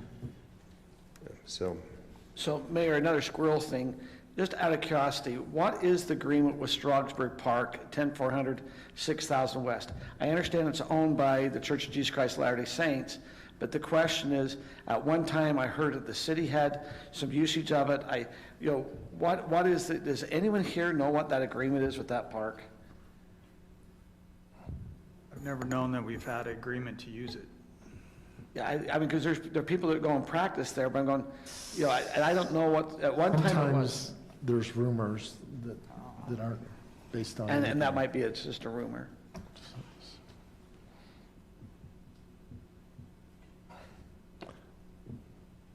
Is there a motion on? It says listed as a discussion. Is there a motion? It's a discussion item, right? It's just discussion. There's a couple terms we need to figure out, and, So I guess the direction to council then would be, and correct me if I'm wrong here, council, the direction to staff would be, sorry, not direction to council, direction to staff would be to work with Chad, finalize the agreement, bring it back at our next meeting, and dot all the i's, cross all the t's, because there was an agreement that was part of our packet. Right, so what we heard as staff is, okay fencing, but you want to keep it open at the dugouts, and Chad has to decide what kind of, if he wants to continue with the investment at that point, at this point, right? And then I think you could also include, and correct me if I'm wrong here, if it does become a problem being open, then it seems like the council would be willing to put a gate, but they want to try it first. But that means, Chad, if you see issues, don't wait, right? Just say, hey, Mr. Nathan, we have a problem. Houston, we have a problem, and then we'll work on it. Okay. I I would say probably we- won't, but okay. Just because I get that there's a lot of people going in and stuff, yeah. I would say also just relook at that Heritage Park, because I think it's been like since, what was it, 2014, that it's had new dirt there, so maybe just as follow-up with Andy, look at that heritage and the agreement we have with the league. Mayor, do we have enough direction? Has staff got enough direction? Like, do we need to get direction on what type of time period? Are we looking for a 5-year, 10-year agreement? I don't know what Chad's type of agreement he's looking for time period, if it's 1 year, 10 years, what kind of the thought process? Well, my son is 12, so as soon as he hits 14, it's over. It only goes to 13. I mean, that's why we were trying to get it done so soon, because once, it'll be deep enough for 13-year-olds. So really about 2 or 3 years is what your interest is really? Max, yeah. Okay. Awesome. Chad, I echo Scott's sentiment. I can't tell you how much I appreciate your willingness to work with us and be patient, because cities move slow and, you know, change your mind from time to time. But thank you so much for being patient. Yeah, no worries. Thank you. Thank you so much, Chad. Okay. Item number 4, tri-party agreement between Highland City, Lehigh City, and D.R. Horton. And this is me. The council, you have the packet. The major, do you have any slides for this? Okay, we have no slides for that. So in the packet, it identified the major components of the agreement. I will point out what I think are significant wins for Highland in this agreement. One is that even though we own the entire road, Lehigh is going to split the maintenance costs for the section of road that borders their property. I'll just point out that on 9600, even though AF shares part of it, we maintain the whole road. So this is better than 9600 for us. The other part is the Lehigh, D.R. Horton both expressed their willingness to help contribute with whatever traffic control we put on 11800 and Highland Boulevard, and we're very, very certain that there will be one. So it's either going to be a light or a roundabout. And we will split the costs in thirds. So D.R. Horton will pick up 34%, Lehigh would pick up 33%, and we'll pick up 33%. Normally on an intersection like this, where we own 3 of the 4 corners, or not own, but 3 of the 4 corners are in Highland, you would do an agreement that Lehigh would pick up 25% of the costs and we'd do 75%, and the developer would have no part of that.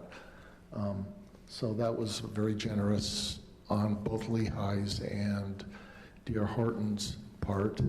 The other thing is we did have an option initially with D.R. Horton to say, look, they had what they viewed as an entitlement to do 587 units on 189 acres that they own between, right now it's in Highland, Draper, and Lehigh. They're working with Draper to annex that land into Lehigh. Had we Lehigh was willing to support us in this with half-acre lots on the 109 that are in us, but they were still going to build 587 or 97 units. So it would change the mix. We would have lost, there would have been no, I don't think, senior housing. There would have been apartments or condos or townhomes, as opposed to what we have now, which is about 247 active adult units. And those active adults, according to someone I know that designs and builds them, the impact on the community in terms of traffic and children going to school is at least 40% less than standard residential. The only additional cost that you get is additional public safety, because older people like me get hurt and then we need help. In this case, because it's in Lehigh, we wouldn't be bearing that cost. So we get the benefit of the traffic without the cost of the increased public safety. All of the remaining units are all single-family housing. They've agreed to put half-acre lots bordering both the north and the west side of Dry Creek Highland. Right now, that west part is in Lehigh, so they could do whatever they wanted with that, but they've agreed to make that half-acre both on the north and the west. They've put caps on changes that can be made to the pods, they call them pods, so they can go up or down a little bit, but they've put a cap overall on the number, and they've said they won't adjust any single area more than 10%. So we're pretty confident of what it will be. Lehigh has already passed this last week. If they pass it with us, then we'll have a three-party agreement on what the development's going to look like, how we're going to share costs on the road. The one stipulation that they put in it over the last week that I don't think anybody was aware of was, although we own most of that road between 11800 and Draper, about half or two-thirds of that is owned by Highland. The rest is an unknown parcel. There's no parcel there. That happens with right-of-ways occasionally. But it was never annexed into Highland. So that is still in the county. And D.R. Horton wanted us to start the annexation process within 45 days of when we approve and sign this, which we should do anyway. It's just one of those things that happened and we didn't catch and didn't do. So it's something we should do anyway. So that's the ask that they have on us. I think the fact that they weren't sure how we were going to vote was good, and it gave them good cause to want to negotiate with us. And I think we got a good deal out of it. I don't know how much better we can get. I do know that if we were to contest this and then lose an annexation at the end, we would have lost all leverage. Then they would have been free to develop how they originally wanted to. I don't think Lehigh would have changed their entitlement, but they could have changed the mix, and they wouldn't have to put the half-acre lots next to us. I know in their original plan, they were thinking the half-acre lots would be more in the back. So in my view, because of the uncertainty that they had as to whether or not we would be willing to negotiate with them and avoid a delay, because that's the value that we bring to the table at the moment is reducing the delay to build. If we expended that chip, then we lose that leverage. So I think this is a really good agreement. By and large, as far as I know, most of the residents in the neighborhood like this new plan as opposed to the original plan. It took care of a lot of their issues. So I would recommend that we approve it.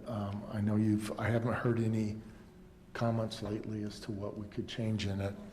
So unless there's some significant thing, I'd invite discussion or questions. I have had conversations with Lehigh. I know some of you have as well, but I regularly talk to Mark about a lot of things. This hasn't come up lately because it is what it is. But I do appreciate D.R. Horton for being willing to work with us on this. They were very accommodating, even though, and you may not know this, but I really pushed the owner and Scott on, okay, can't we work something out where the 109 is in Highland and the other isn't? But from their point of view, they own, you can go back to that bigger map, that one there, they own all that land. And they're going to be putting infrastructure in terms of water tanks to cover the whole area. If they were to have had what was in Draper stay in Draper and what was in Highland stay in Highland, they would have had to do a separate infrastructure for each one of those components. Now in our case, the downside would be we would have had to dig up some roads that we just fixed recently to enlarge some of the lines or put new lines in, have that come into Highland. So it wasn't a free lunch. The one beneficial thing I can imagine is when that develops out, the property that's in the Sky Estates area on the west side that is zoned commercial and it's vacant, perhaps because of the homes there, it will make that more commercially viable for things like maybe a restaurant or something else, that because there's more rooftops, it will become more commercially viable, and that's a direct benefit to us.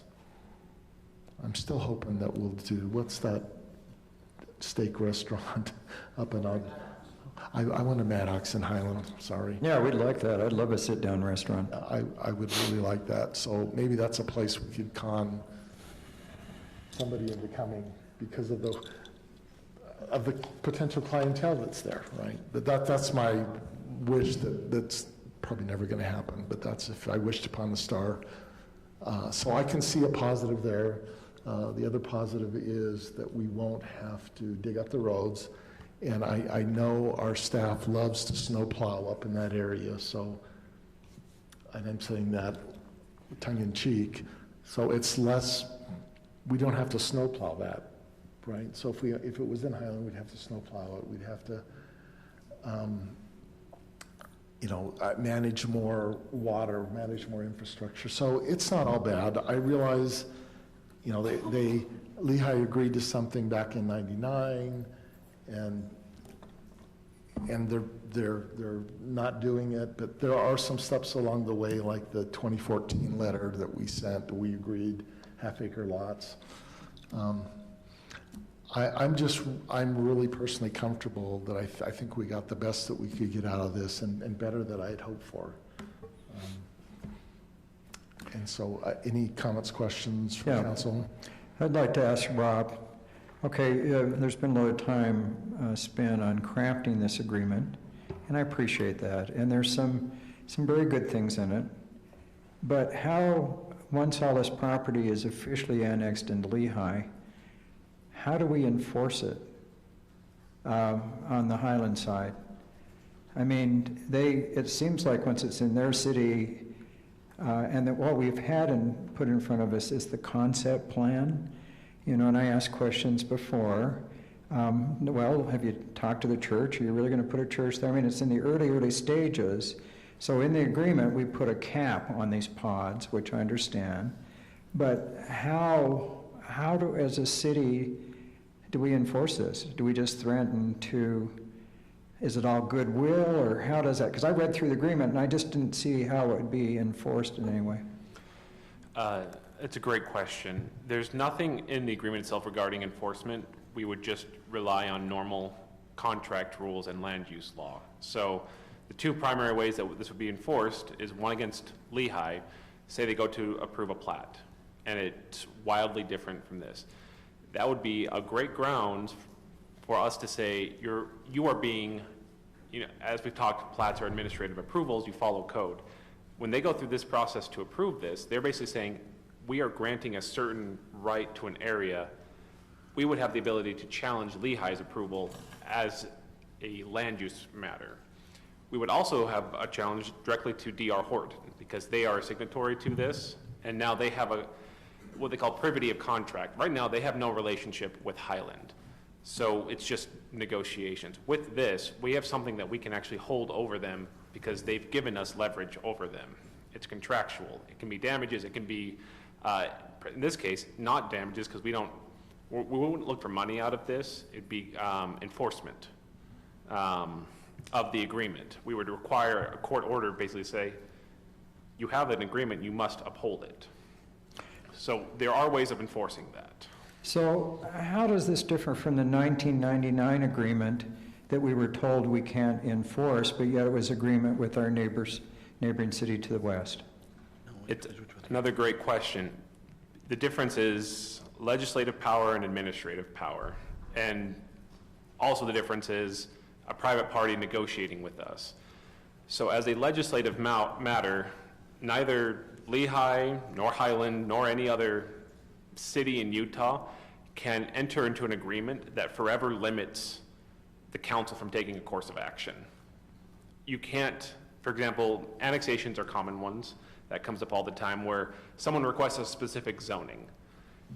You can't enter an agreement that says this land will stay zoned a certain way forever, because that limits the ability of the council as a legislative matter, as a public body, to make decisions in the future. So that's the problem with the annexation agreement. It's essentially a gentleman's agreement to respect certain boundaries, but it's not enforceable because you can't restrict. Lehigh couldn't use it. I know they did.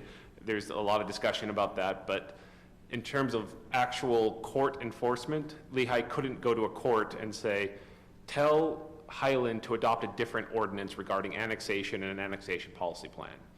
Likewise, we can't go to a court and tell Lehigh not to do something with their annexation, because that's all legislative. But this takes it out of the realm. This is not policy. This is implementing a specific plan, and it's with D.R. Horton. D.R. Horton doesn't have legislative power. They can't avoid a contract because they change their mind later. We're locking in something here, and we can hold them to it. So that's the primary way of doing that. We have D.R. Horton, and then as a land use matter, not a legislative, but the administrative side, we can require Lehigh to conform to this as part of approving the plat for this development. Okay, I appreciate that. So my next question is this. On this blue map that we have, it appears that D.R. Horton has purchased property way up the hills, almost to Sunset Drive. And the question I have is, Lehigh and D.R. Horton planning to annex all of that property, taking it from Draper into Lehigh? And if they do so, we won't have any control over any of that property, of course. But if you go further west, they build a lot of big apartment buildings up in those hills in Lehigh. So I don't see where they're planning on putting the west connector here. I think they have to go across Texas Instrument property. I don't know if that's been granted. And I also understand there's a funding problem with extending Main Street. So I think at least for the foreseeable future, we're going to have a lot of traffic coming down Highland Boulevard, not just from this segment, but maybe from other segments, because if they build up close to Sunset Drive, that hooks into Highland Drive. So my concern with this has always been, does this open a Pandora's box for development in all those hills, and with Lehigh coming up over the top of us and creating blue bison on steroids? So I think you've done a wonderful job negotiating. It's a good agreement. I appreciate all the effort of the mayor, but to me, I'm just uncomfortable with the fact that it looks like Lehigh is going to annex all those hills up there, and is that going to put more traffic down Highland Boulevard? I don't know, because we've never been told. And yeah. We don't know. And unfortunately, like you said, because that's Draper and Lehigh, we can't control that. And also Highland Boulevard extends past where we own it into Draper. Right. So Draper can allow a connection there, and there's not much we could do about it, which hopefully that, that dire vision that you foretell doesn't come to pass, But I understand Deerhorn told us that they were going to build 1,700, which is 3 times what they want in this portion that should be in Highland, in my opinion. So they've got to put it somewhere. And I guess my question is have they made any sort of agreement, and maybe the mayor knows, to connect roads to the west? Because you get pretty hilly there, so it'd have to be. So here's what I'm aware of. The area plan that was approved by Lehigh for the D.R. Horton property has about 1,700 homes in it, 1,787. That they own, I don't know how many acres. I think it's close to 1,700 or 1,800 acres as well. So I might be getting numbers mixed up. So on the plan, the area plan that was approved, above that keyhole, Yes, TI, up at the top. they were looking at potentially putting some maybe quarter-acre estate lots up there. And then I think the access to that would go down to Main Street. I did talk to Mark. I remember I mentioned that UDOT had taken their money. Well, they now have magically put it back. I don't know where it came from. But it was, they pointed it out and they pushed, and they magically found money. So I don't know, it's probably like a shell game. They stole it from somebody else. It's always, if you're sitting on money, you want to use it. So anyway, but now it exists, the money exists, so I don't know when they're going to build the road. I also know that D.R. Horton has tried to talk to Micron about where that keyhole is, putting a connector road there. I don't know if since the acquisition they've been able to talk to TI about it. When I spoke with them last, they were intending to. I don't know. I just don't know if they've approached that. The other approach on that enclave above the keyhole was they could have put roads down to Main Street and then another connector into the property on the east side, which would come out on Highland Boulevard. And that would create a circuitous route to get from R109 over to Lehigh, but I don't see anybody ever using that because that's way, way inconvenient. I know there's a big desire on Lehigh's part and on D.R. Horton's part to have that connector happen. I don't know the status of that. So in terms of what are they going to annex from Draper, I know they're working with Troy Walker on annexing, I don't remember, 40 acres north of 109. There was that, on their plan, it showed a section of estate homes up there. If you go back to the next slide, so you can see where that dashed red line is. Mm-hmm. That's Draper, and they're looking to annex that. But their plan isn't to annex any higher than that. But they own all that property higher than that. And it's largely unbuildable from their point of view in terms of maintenance. And now, they have talked about improving some of the trails up there to make it more easy. A lot of those trails are just, because people ride them a lot, you end up having it. Of course, people can always change their minds, but Lehigh has capped out their development with the area plan. And I know there was a lot of pushback even at the time. I think, personally, it would be a while before if they ever wanted to expand out there, that Lehigh would even let them back through the process. But it's always possible. Well, right? I guess, and I appreciate all your work again, Mayor, on this, and I just have lots of questions, but if it's unbuildable and they can't use it, why would they buy it? Because Micron owned it, right? And they because were it's selling, one piece? It's one piece. Oh, okay. So, and that's why they bought, Micron owned all of this, even though it was in different cities. They bought it.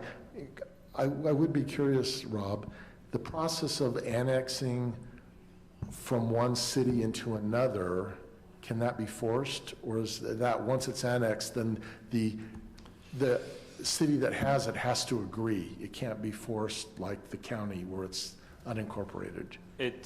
There's a different process. A landowner can petition for disconnection or disincorporation where they detach themselves from a city. Generally, it's a legislative matter. However, theoretically, a property owner could sue in court and say, a court might grant it. It's a little, where annexation really can't be forced. Disconnection would usually be like, the city can't provide me services, and they have no intention to provide me services, but this other city could, so it's unfair that they're controlling my land use when this other city could provide it to me. That's the kind of thing where a court would say, that makes sense. Disconnection just because I like another city a little bit better, courts don't like to interfere with those kinds of legislative calls. So that's on specifically for the disconnection. Okay, so, and they would have to disconnect from Draper and then connect into Lehigh? Obviously, the easiest part would be for Draper to agree to it, but it would be you disincorporate or disconnect from Draper and you annex into Lehigh at the same time, and there's two separate processes that would follow. Yeah, and I do know that Troy and Mark have discussed this a lot, and Draper may say, I don't want to service this land because it's how do I get sewer and water and... Well, and that was the argument that Draper presented to Highland back in 2013 over the Blue Bison properties. They didn't want to service it, but then all of a sudden, now they are. So I guess my next question is if I understand right, Lehigh Council voted 3 weeks ago, I guess today. 2 weeks ago, or... I thought it was 3 weeks ago, because when we had our one meeting, I thought it was a week before that. Okay.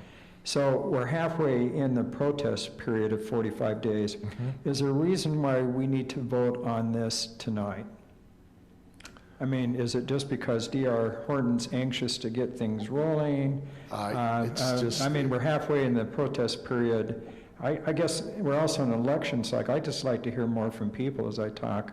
We would need to wait. Well, we would need to do this, I believe, before the election, because our next meeting is the 9th. Our next meeting's... Or the 19th, sorry, we have 19th. one. So that would be within that period as well. That would be before the election as well. The next meeting would be, I think, right before the end of the protest period, but not long before. If the council's not going to agree to this and wants to pursue a protest, it's better for us to know that further in advance is the issue. Either this gets settled or it doesn't. And because we would need to prepare for, as staff, a protest if that's the direction the council wishes to go with it.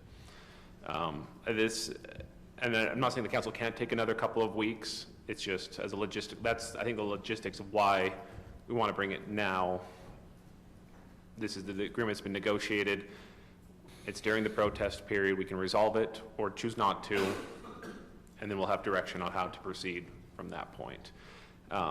Also, that's part of the annexation process. If we agree to this, one of the requirements is we just clean up that boundary with Highland Boulevard, make sure that's part of Highland.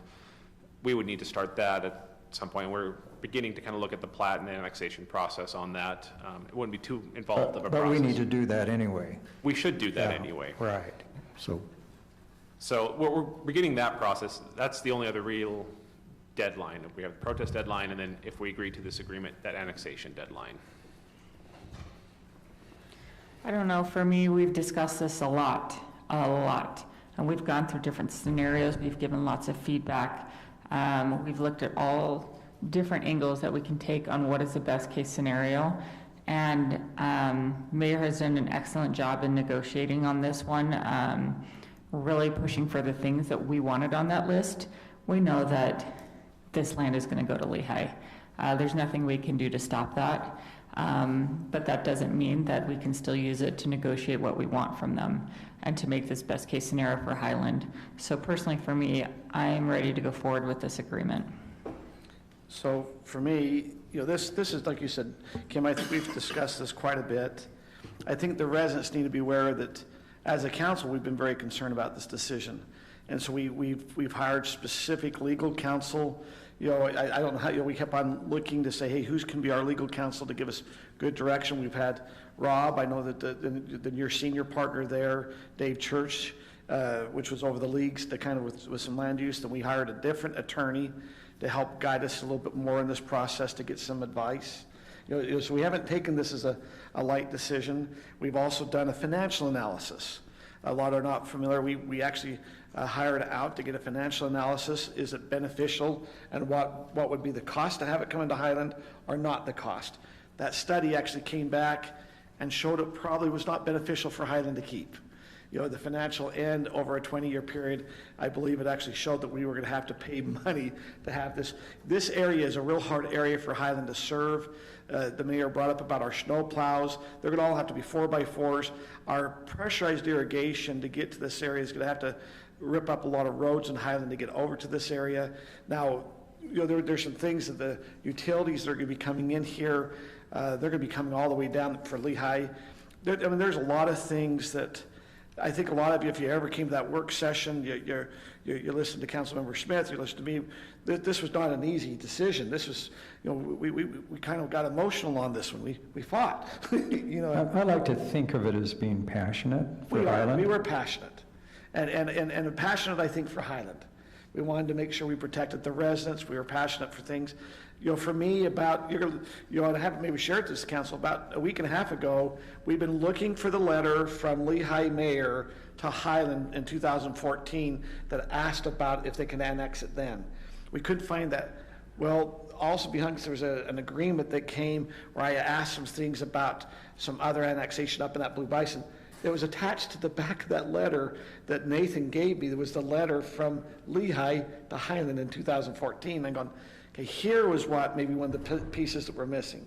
You know, and so, you know, looking at the financial end, I don't see this as a great win for Highland. Looking at it from a legal standpoint, I don't think all legal counsel has told us we're not going to win. The mayor, you actually called someone, I think, on the Board of Adjustments down there. I think they've encouraged us that this is not something that if we go down the path to protest, that's probably going to be a winnable. I called the county attorney and talked to him, who's over that, and had a shorter discussion with him, and then he gave me the name of the former chair of that board, who was the county surveyor. And so I called him, and he returned my call on a weekend. He's retired, right? He doesn't need to, and we had a nice long conversation. And he affirmed the same thing that we'd heard from everybody else, that the standard that they use, because I asked him, well, how do you make the decision, and who, and it was, this is a loser, basically, for you. No, and then the other thing, and Scott, you asked some really good questions about the agreement. For me, this agreement's not just between two cities that are legislative. We've entered a third party in that owns the property, that we've bound now this property owner to certain type of agreement, you know, which I think was, you know, I think for DR, Horton was probably a smart situation for them, but for a city, it gives us a little bit more where maybe we're not going to be, you know, as we know, councils change. We now have an agreement with the landowner that's outside the city. I think, you know, it comes down to, Mayor, you mentioned this, if we decide to protest, do we lose some negotiating power for the light? Do we lose some negotiating power for the treatment, you know, how they're going to help us with the maintenance of the road? Do we lose some goodwill here, you know, with Lehigh? Now, we could say, hey, Lehigh maybe has to be a good neighbor. Up until this situation, if you would have asked, you know, we have a good relationship with Alpine, but I felt we've always had a good relationship with Lehigh, and that they were always helping us in different needs. And so this was one, I hope that our relationship can be strong here with Lehigh. You know, and there's probably been a little bit needs to be mended there. But I am, with all that information, it's hard because I really would like to say protest, but I don't see it being wise for Highland to go through the protest. So I would be voting in favor. Can I make one more comment? So these feasibility studies we do, I think, are helpful. We also had a study saying the property south of Lone Peak would cost Highland a lot of money. But having kept that in the city, because I know what was going on, the Developmental Center Governing Board, and the majority, and I'll be honest, wanted to have that annexed into American Fork. So keeping it in Highland, we reduced the density by 39%, kept the east-west corridor, and a lot of very positive things. And I think long-term, even from the extra water we get that won't used up there for pressurized irrigation, it's going to be a good thing for the city. So I think it's hard to predict. My gut feeling is I'm going to vote no on this and protest it because I like being consistent. I guess that's one thing about my personality. Maybe it's just because I'm stubborn. But my gut feeling is having East Lehigh in the middle of Highland, and also having them using our roads and things, which is, you know, we can debate that forever because that's not a state road, is going to come back and bite us at some point. But, you know, as the mayor-elect in that, you'll have to worry about it the next 4 years. Scott, do I think this is the best for Highland? No, but I don't know how we go and stop the situation from coming to us. Right. That's, I mean, I think, hey, I can get behind saying, no, I don't think the traffic coming down to Highland is going to be the best. You know, I don't think, but I don't know how we stop it. Well, but the problem is sometimes I think, you know, I'm a firm believer in property rights, okay? And I think everybody's done a good job with this agreement and different things. But I think having grown up in this area, and I know there's this tremendous economic boom and everything, but I think we're overbuilding. And we're filling up our roads, we're filling up our schools, and that always increases taxes. So, you know, maybe this is a campaign posture or something, but at the same time, I feel like this is not the best decision to let Lehigh annex it. Is this agreement with D.R. Horton good? Yeah, I think by and large.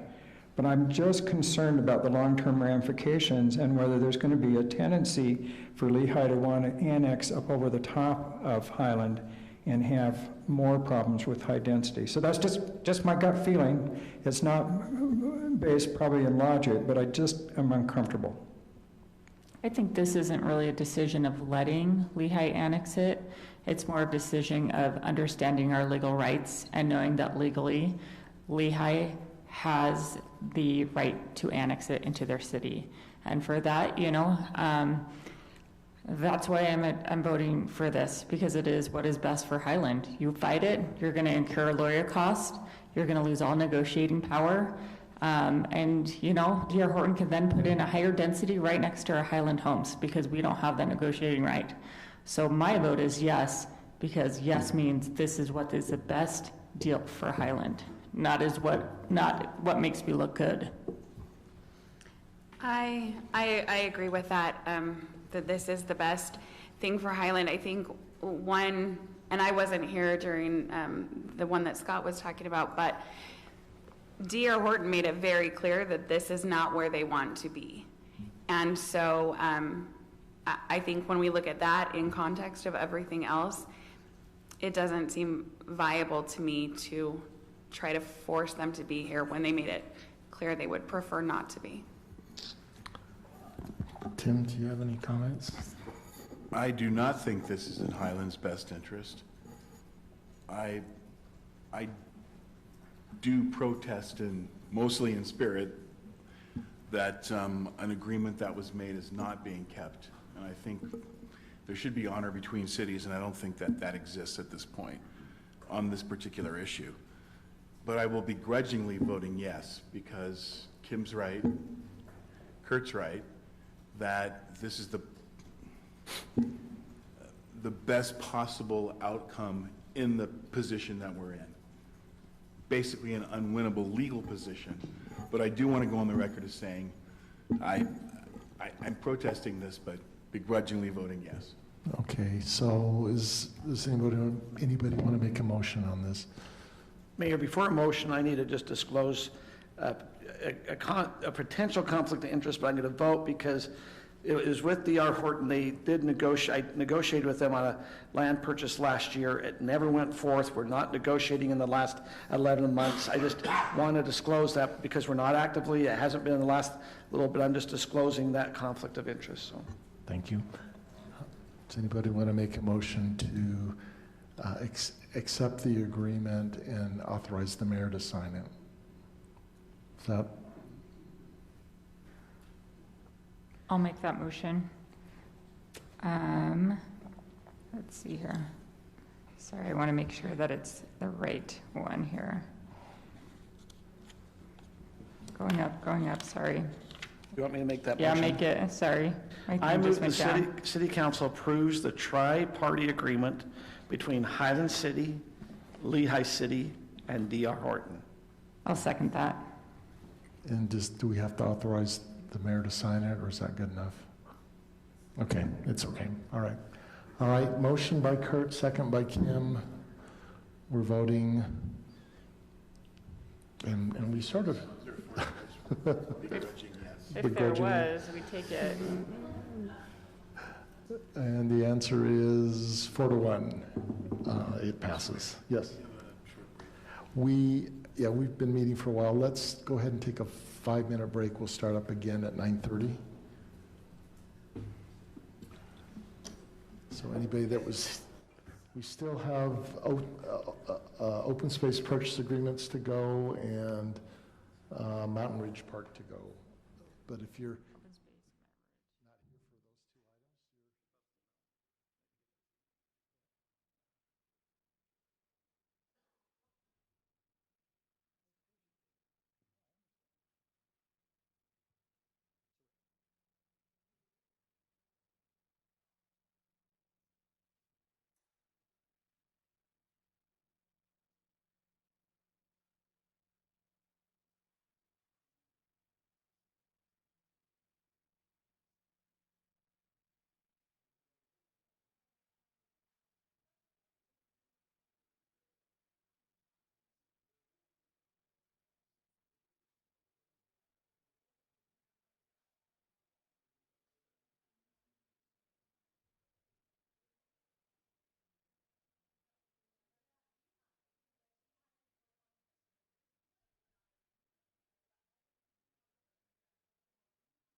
front of every meeting, there's a section for public comment. And I invite people, I point out, I say, if there is an item on the agenda that you want to talk about that is not a public hearing, you're welcome to talk about it. There are no public hearings on this agenda. And at the front end of this meeting, I invited everyone, public appearances. It's at the front of every meeting.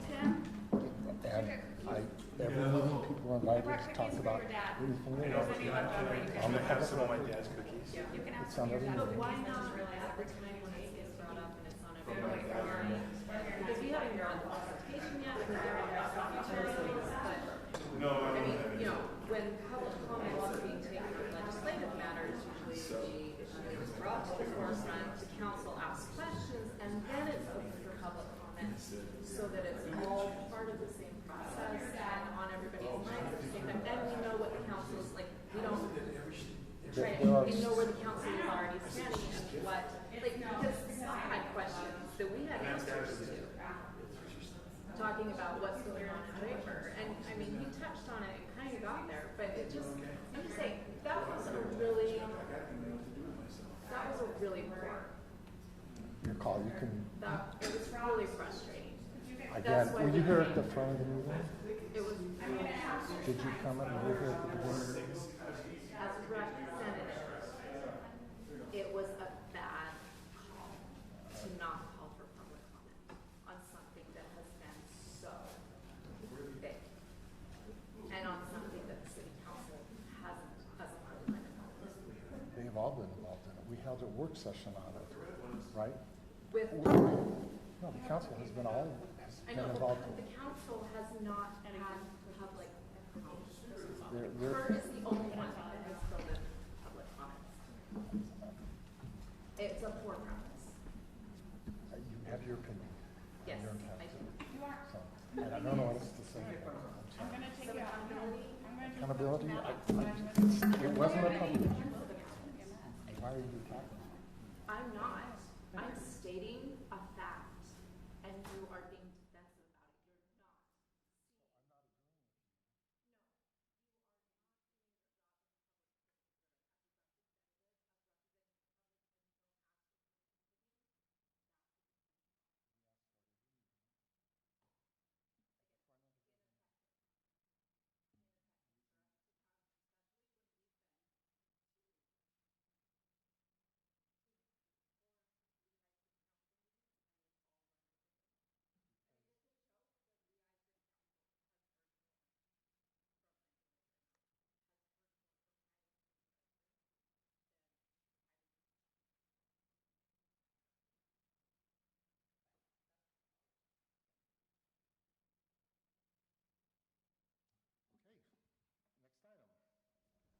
You're not. Open space purchase agreement.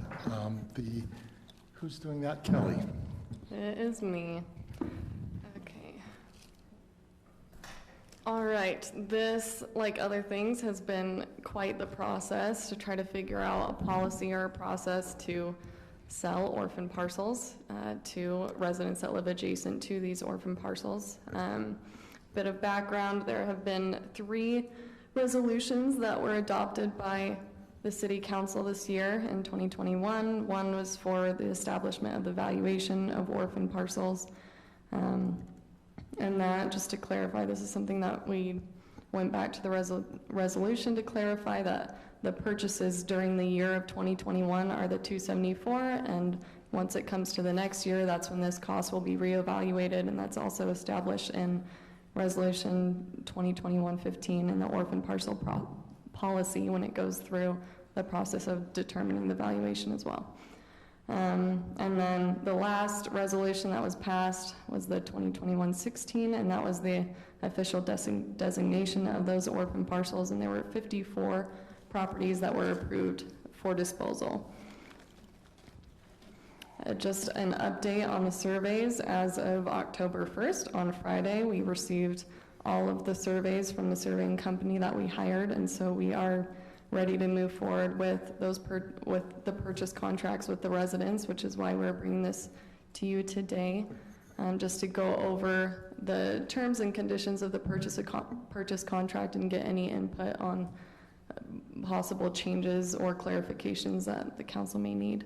And just to clarify, this is for the council, staff, and the residents, just to note that if the easements or the setbacks for, okay, let me rephrase that. A plat amendment is needed if a resident would like to put a pool or an accessory structure or remove the easement on for this lot and parcel, if that makes sense. And so they cannot put a pool on this orphan parcel until they go through the plat amendment process. I will do my best to educate the residents as they come in for purchase contracts, because for the plat amendment, they can go in together. Like if there are 10 lots that are wanting to do a plat amendment in a single subdivision, they can go in together on this plat amendment process, and we can complete as many as we can rather than doing 51 plat amendments or 54 plat amendments. If you have any questions on that, please let me know. I can clarify anything. For the terms of the purchase contract, the payment must be paid in full, so we're not doing financing this time.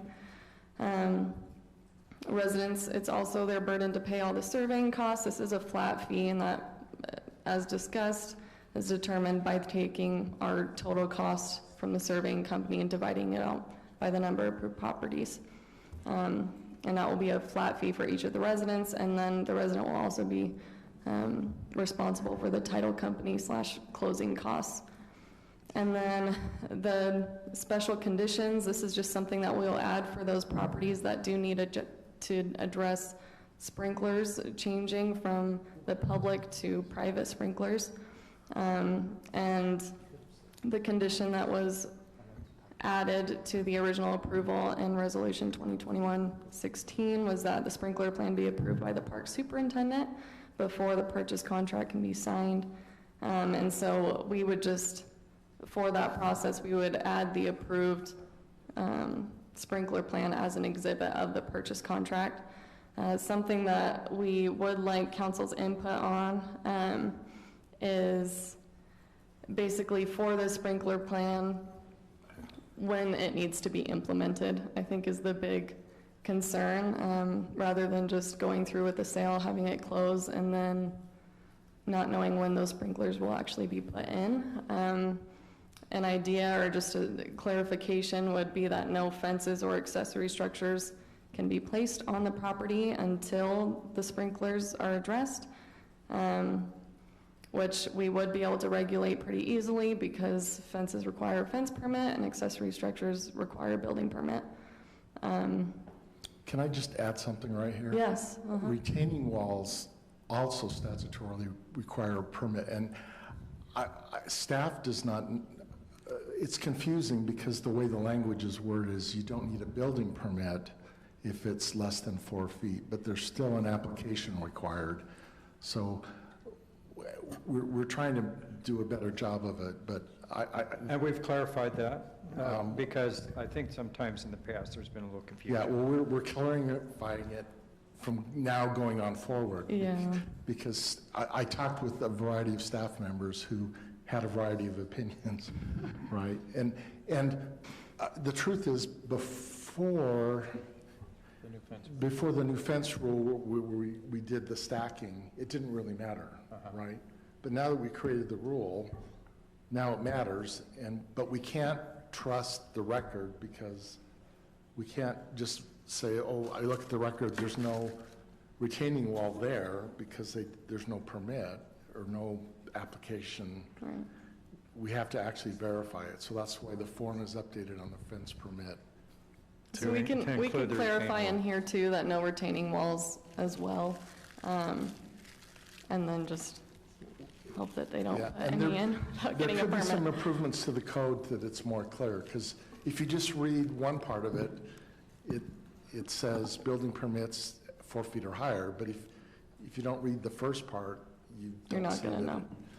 Just to be clear, this is the question of, that's relevant to it. The question we're asking is, how does the council want us basically to enforce the sprinkler plan improvement? I think your bottom line is cannot close until sprinklers are complete. Because it's city property, once they close on it, then they have city sprinklers on it. I think it's better to probably have it done pre-closing, and upon that, then you can close. That would be my recommendation. Yeah, these were the two options we came up with. Basically, either pre-closing or post-closing, but we do some restrictions if they try to come back for approvals. Just, we wanted the council's direction. Are we mainly talking about the Palo Circle one, where we have to change the sprinklers Yes, around? and then there are I think 3 other properties that will have to do a similar thing. So what you're basically saying is before you let them close on the property, they need to have changed the sprinklers or in a plan that the city approves. Well, see, as of right now, they only need a sprinkler plan approved by the park superintendent before they can sign the purchase contract. And so technically, it's yes, the plan is approved, but we don't have a timeline or a deadline for when that work actually needs to be completed, especially now because it's approved, but they can't really install them until spring. Right. So I guess where I get into a little problem is I think the citizens will come back and say, okay, so we're spending all this money moving the sprinklers, but what if the city doesn't approve our plan? I mean, then we've spent all that money. So, I mean, is there a guarantee that we will That's approve why it? they have to get the plan approved before anything happens, Okay. before the purchase contract is But signed. do they have to have it actually, I mean, if they have the plan approved, do they have to have spent all the money to move the sprinklers by the time they get their property approved? That's what I'm asking. That's my question. And so with the plan, it's just, to my understanding, was just a drawn-up plan, drawn up by a sprinkler professional that's approved by our park superintendent. And so just as an example, that's what we've been doing with the residents on Argo Circle, is just that basically our park superintendent has met with the man that they have hired, I think 2 times, and then they submitted a plan. Josh provided red lines, and then they submitted their revised plan, and he's just finalizing. So that's what we consider the approved sprinkler plan, and so right now it's just, when does it need to be implemented? So here would be a concern, and this would probably be for Rob. So let's assume Mr. Jones, we're just going to call the buyer Mr. Jones. Mr. Jones goes and closes on the property. He had approved sprinkler plan, closes on the property, but Mr. Jones never moves forward and moves the sprinklers. The city doesn't have any access because now the city doesn't own that property to go and move that. So Mr. Jones can have the city sprinklers now running on his ground. I'm just trying to walk through. Is there another scenario that works differently, or? No, I mean, this was, as we were preparing the kind of template contract, we knew this was a condition for certain purchases, and we realized that we hadn't really addressed just the mechanics of how the plan gets implemented. We know we need one before we'll even allow them to sign saying they're going to buy it. And the only real kind of options we thought of were, because we can't get down there, we're not going to be able to check it, we don't have city staff to go and really do it. So the 2 checkpoints we really have are, we can't close on the property because we control the deed, or we prohibit any further improvements until they show that they've done it. But that's after the fact, and who knows how long or if ever that would take. I mean, we could, have a schedule where it's like, a year out, but then we have to have staff go and check it, and that becomes hard to follow up on. So I understand where you're coming from, and I support this concept, but I'm kind of sitting here like one of the citizens, and if I had to move the sprinklers before I was guaranteed that I could buy the property, I think that would be a problem for me. Well, Scott, I think they'd probably enter into a purchase agreement. I mean, so they'd get a. How does it work? So they'd have a landscape plan, but I imagine they entered a purchase agreement, which now binds the city to sell it, because now we have a formal purchase agreement. They're going to put down $500 as an earnest money. That's a contract. So now they have a contract. If the city backs out, they could sue the city for not selling them the ground. Am I thinking that right, Rob? Yes, and when it comes to property, they could enforce that against us and say, you have to sell it to us once you sign the contract. So they can have a purchase agreement in process, and then if they are good on moving the sprinklers, then they can close. Yep. Is that what you're saying? And we could put the date for closing, normally we would only have it out, a month or 2 just to wrap title and such. But for these ones, we could put that out 6, 8, 12 months before we close, and just say, prior to closing, this must be taken care of. And if you don't close within, you don't take care of that within that time frame, then the contract expires and we'd have to come get it reapproved. How long's that time frame? He just said. How long would Just you like have it to to be? decide? Yeah, Rob? Scott, let's give them enough time. I'm just saying, if it needs to be till, July 1st, August 31st, let's make sure they have enough time to get the sprinklers done. We just don't put down April 1st. Let's give them some time in the spring to get it done. you could put it, But this is going to be a template, so we could say a date from the within 12 months of signing the purchase agreement, right? Or 9 months. Yeah, well, I think 12 months is nice. Yeah, because that gives them a year to work on it. that also locks in their price within Right, for this the year's, year. because they'll have signed, and they'll have given the earnest money. So it's all binding, and then they'll basically have a year before. And the this is contract will only on expire. those with sprinkler plants? Only huh? those. Yes. And if there's ever a time where there's other similar weird special conditions, we can also put that into the contract for those ones. I think the sprinklers are the only special conditions we have in this set of 54 open space disposals. Were there no properties that ended up needing to have a condition of selling like south to north so that they purchased as a block? There is one, and I have it pulled up, just a second. Okay, that's this, and the way that I would do it, I think this is something that should just be regulated by staff. I don't know how you would incorporate that in a purchase contract, honestly. But this is the portion that's supposed to go south to north, like the sales go south to north just to maintain city access. And so this would just be something that I would keep track of. If this person wants to come in and sign, but this person hasn't, then they can't until the resident to the south When you signs this put purchase a contract. condition of closing is I'd have all the money come into escrow. If there's 4 property owners, all 4 property owners would put their money in escrow. Once all 4 are there, then it closes simultaneously at that time. Because what you're saying is you don't want to close on one property without the other 3 closing. Is that my understanding?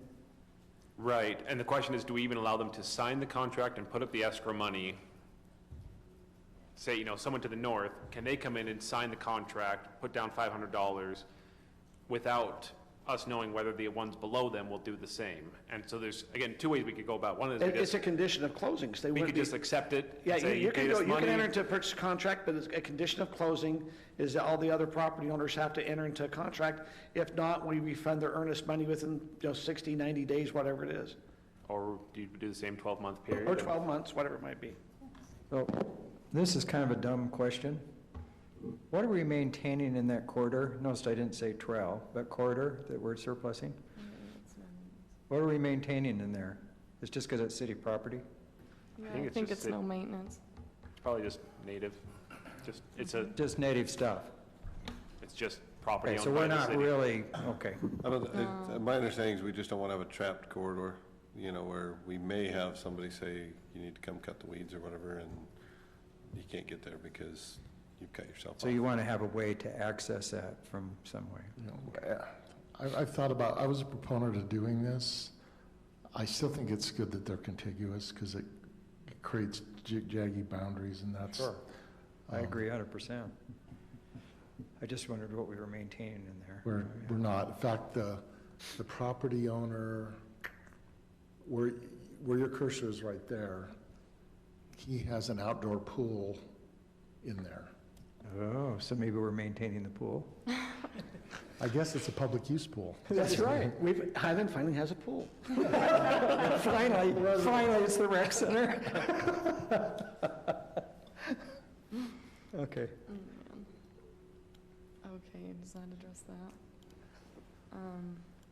So just, Okay. what I heard was, for both sprinklers and where we have the connection, where we want to make sure they all get sold, the council would like, again, a condition of closing, prior to closing, that will allow them to come in, sign the document, give us their escrow money. Before they can close, they'll have a 12-month period that they can complete the sprinkler plan, or for the other ones, make sure everyone else is on board.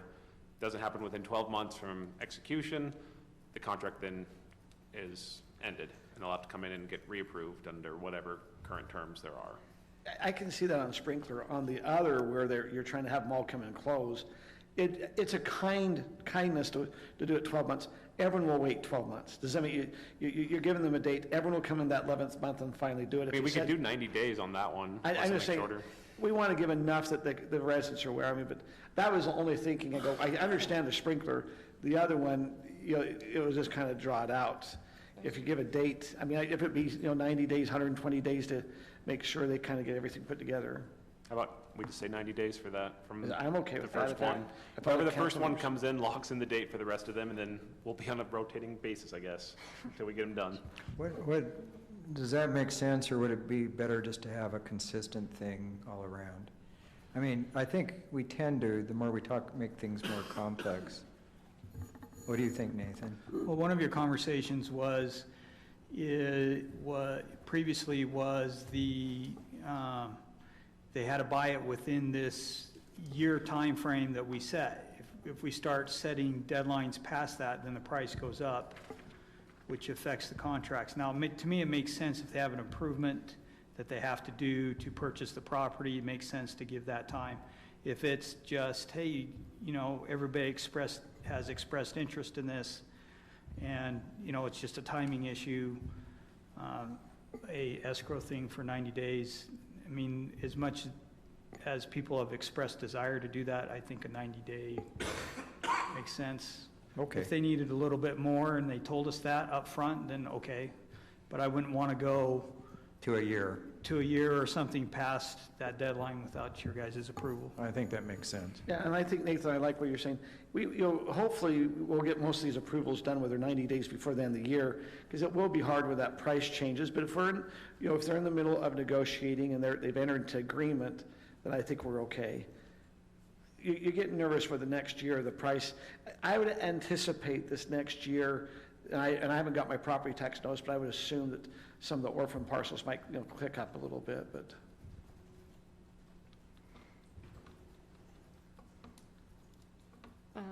Okay, just really quickly wanted to go over staff's or our plan for contacting the residents once we make the changes to the purchase contract. So basically the goal is to be able to contact all of the residents that have, my goodness, have approved properties within the next 2 weeks.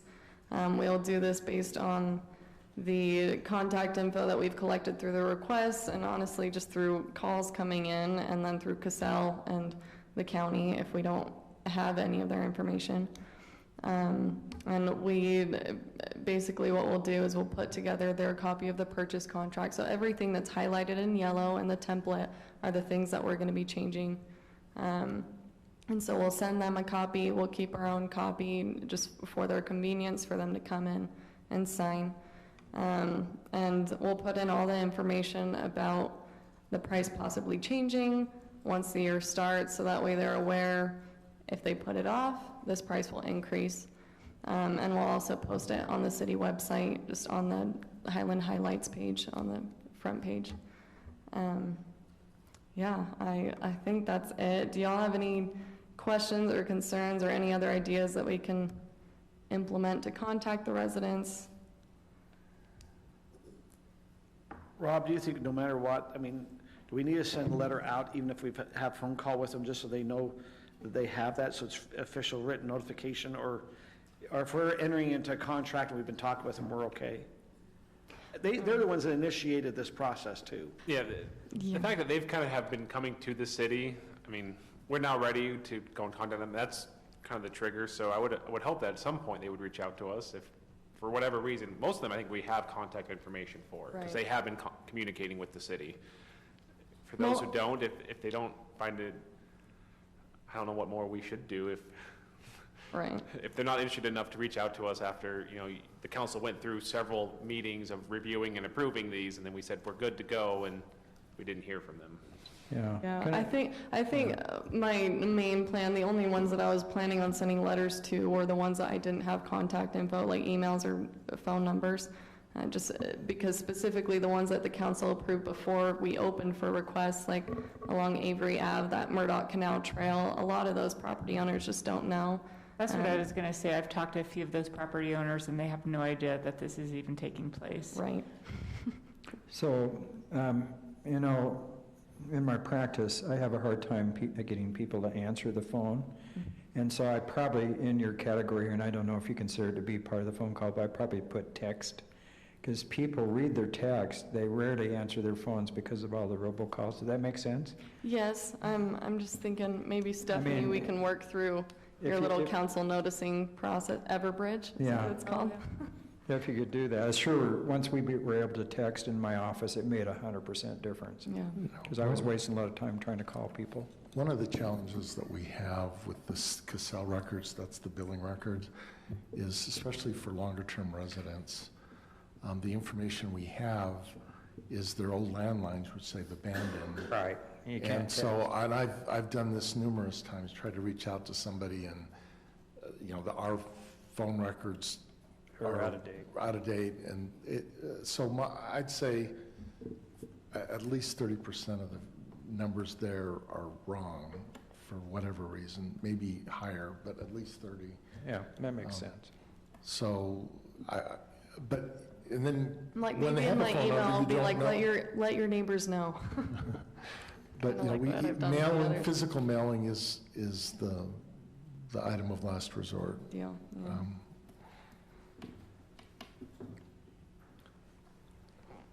Hey, Kelly, could we just look at maybe a map of one of these properties? Just like a Google Maps or something? Yeah. Just of that triangle piece in Viewpoint.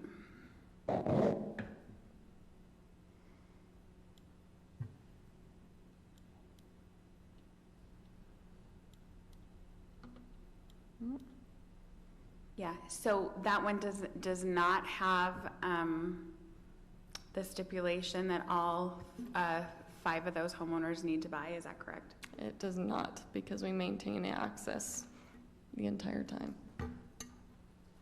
But would it make it, if you have one buy, is it not going to make the property kind of weird for our maintenance crews to know what to do? That's what I wondered. Yeah, we probably should have made that determination when we sold. Is it possible to make that all or nothing now? Unlike. Or not all or, This just one at the time, they all specifically- wanted to, so I believe they all requested it, right? Brittany, did somebody decide to back out of that? No, they all did. That's why I wondered if there was a stipulation also for them or no. But as far as I understand, 5 of them are still interested in purchasing. And they're not Where taking is out the Viewpoint? trail, right? Correct. No. Yeah. Oh, it's just this. I think that's why it wasn't an issue that we even thought of, because they had all agreed We're to a all in boundary. and had all written that together. Right, and they created their boundaries. Okay. But Makes it easier for them. it would have made sense. Theoretically, there has been no vested right granted to them because we haven't signed a contract with them, and you are approving the contract with them tonight. That's what we're doing with this template. So you could put that in as a stipulation. They're not here to discuss it or be informed of it, so it kind of feels. I mean, Brittany, do you feel this makes sense to try to have these all close? I mean, you mentioned all the property owners hopefully are in agreement. I mean, I can see all this closing at the same time, because if not, you could have, some really weird lines here. Yeah, I think they're all in agreement. The only one that I haven't spoken with recently is that empty lot. So I'm assuming it's still their plan to build there. I just know they had originally thought that they had to have all of them, so I just wanted to make sure that, it's They all easier thought for. they had all of them? I thought they did, but it's easier for them if they don't have to, and I think the 4 I know are committed to purchasing, so. So I assume there's an owner to that lot, and they're just not talking the empty lot? Yeah, there's an owner who is waiting for this process to be done. Bad joke. Gonna put a baseball field there. Yeah. So I agree with Rob. It would feel kind of dirty to require it now when they're not here to talk about. Yeah. Kelly, you did such a good job with all of this. I guess I can thank Rob also, but that was so much work for you, so thank you. I Let's know just it was thank a Kelly. lot. Thank you, Kelly. Y'all are cute. Good job. Thank you, Kelly. Thank you. Kelly, thank you.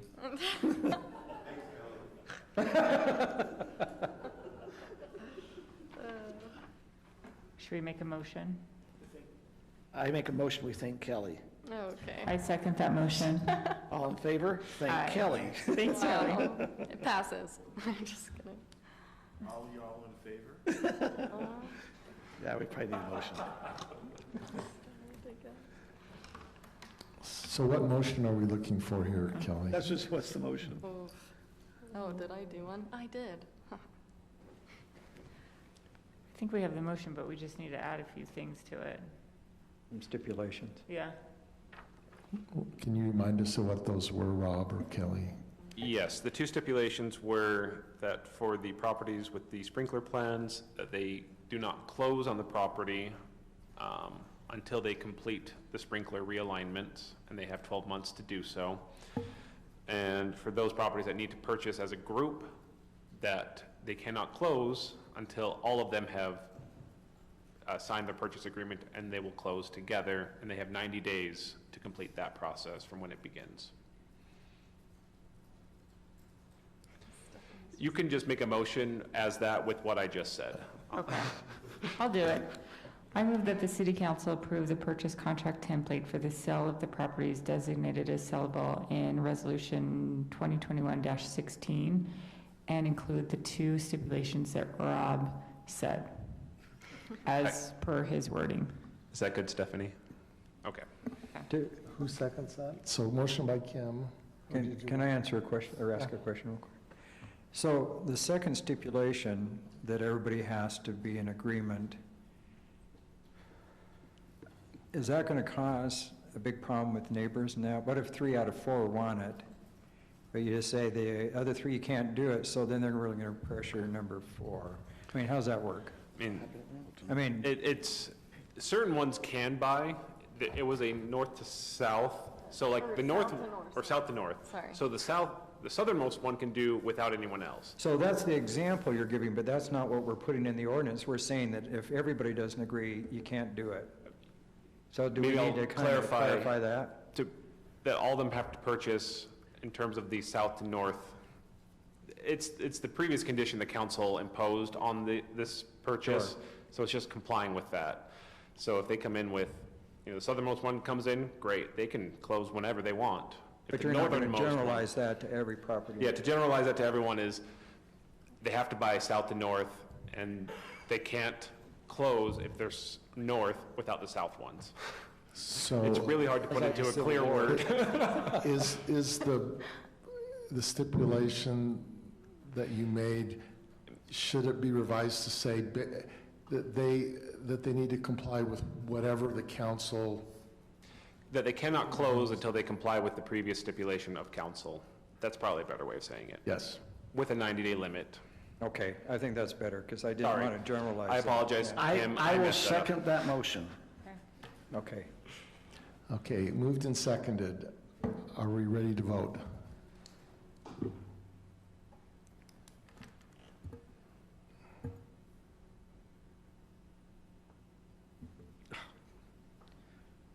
Okay, there we go.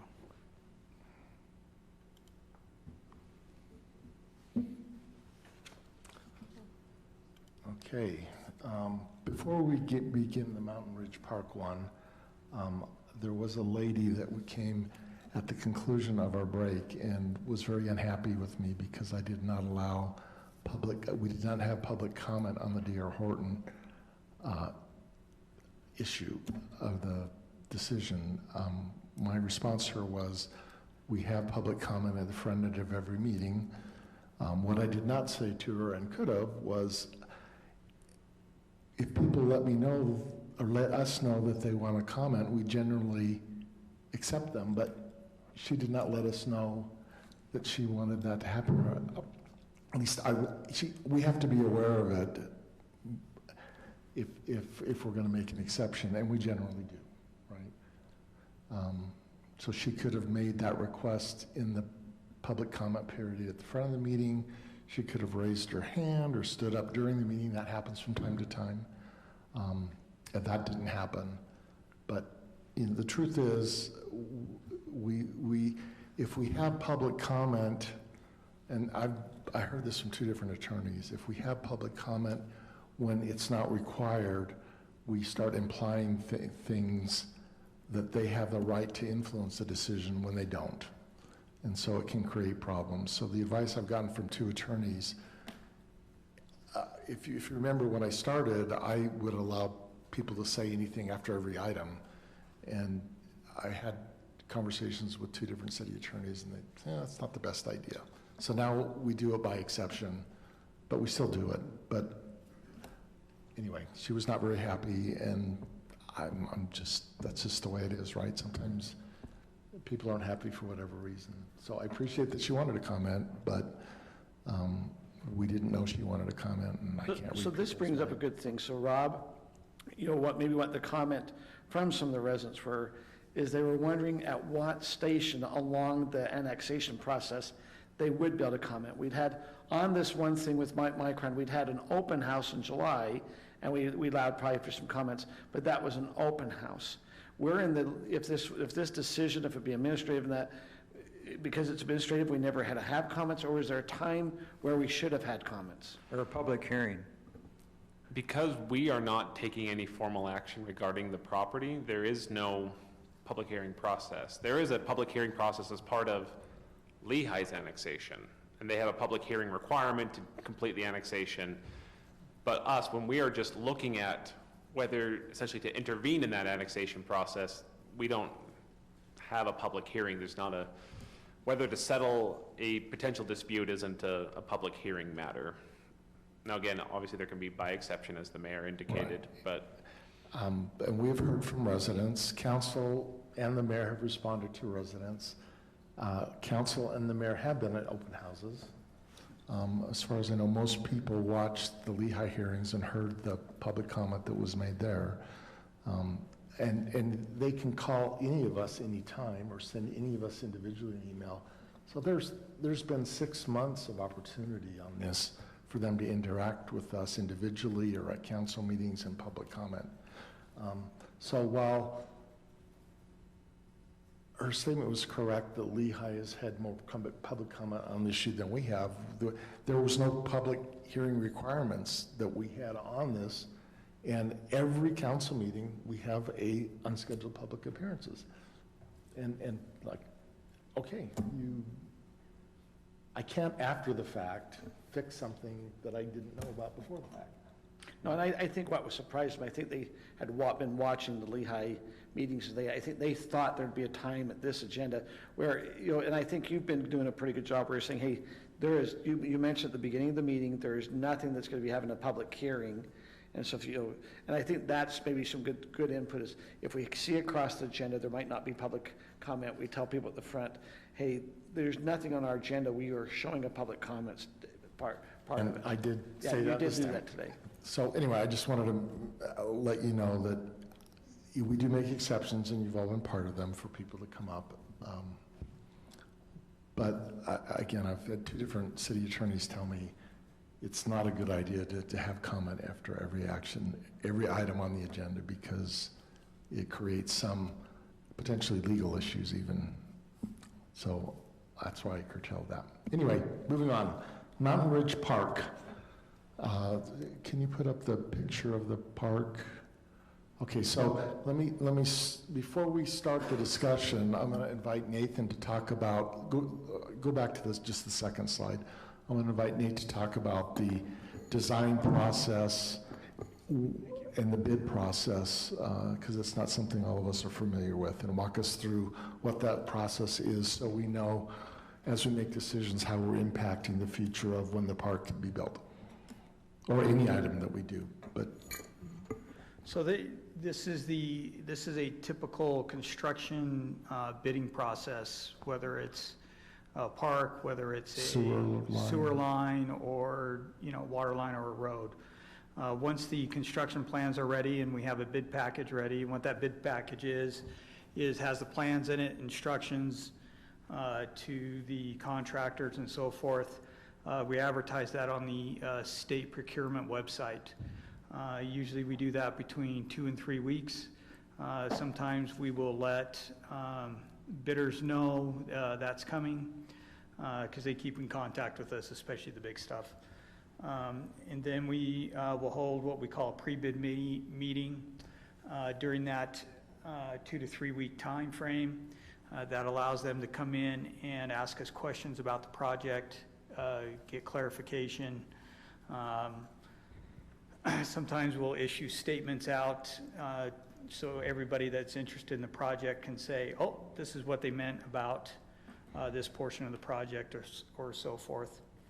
At that time, depending on how the project is set up, if it's RFP, it's a little bit different, but if we're going for a low bid, we have a meeting. We set a time when the bids are due, and we open them, and we announce John Smith Contracting, $500,000, Kelly Smith Contracting, $400,000, and we go through everything and what the bids are. So can I interrupt there? Yes. I know this happened in the past. Sometimes when we get a bid that's a real outlier that's low, staff does talk with them and make sure they're competent to do it. Right, that's the next. Okay. Then we evaluate the bids, and we want to make sure that they are looking at each of the tasks that we've asked them to do, and that quantities are right, pricing seems right, that the bidders are qualified, that we have the qualifications that we've asked for, and that they're fair, right? If somebody's way high, we want to know why. If somebody's way low, we want to know why. Because the last thing we want to do is get in and see and have somebody that has a way low bid, but they're going to change order us to death, and we're going to end up with a project that actually costs more. So we look at that, and then we come to council, present what the bids are, make a recommendation. We have opportunity to approve or reject the bids at that time. An example of approving bids, we did a couple weeks ago with the sewer lift station project, a bypass project. Rejecting is what we did with the park maintenance building a couple years back when we just didn't have the funding for it. Then we do what we call a notice of awards, a formal document, prepare the contract.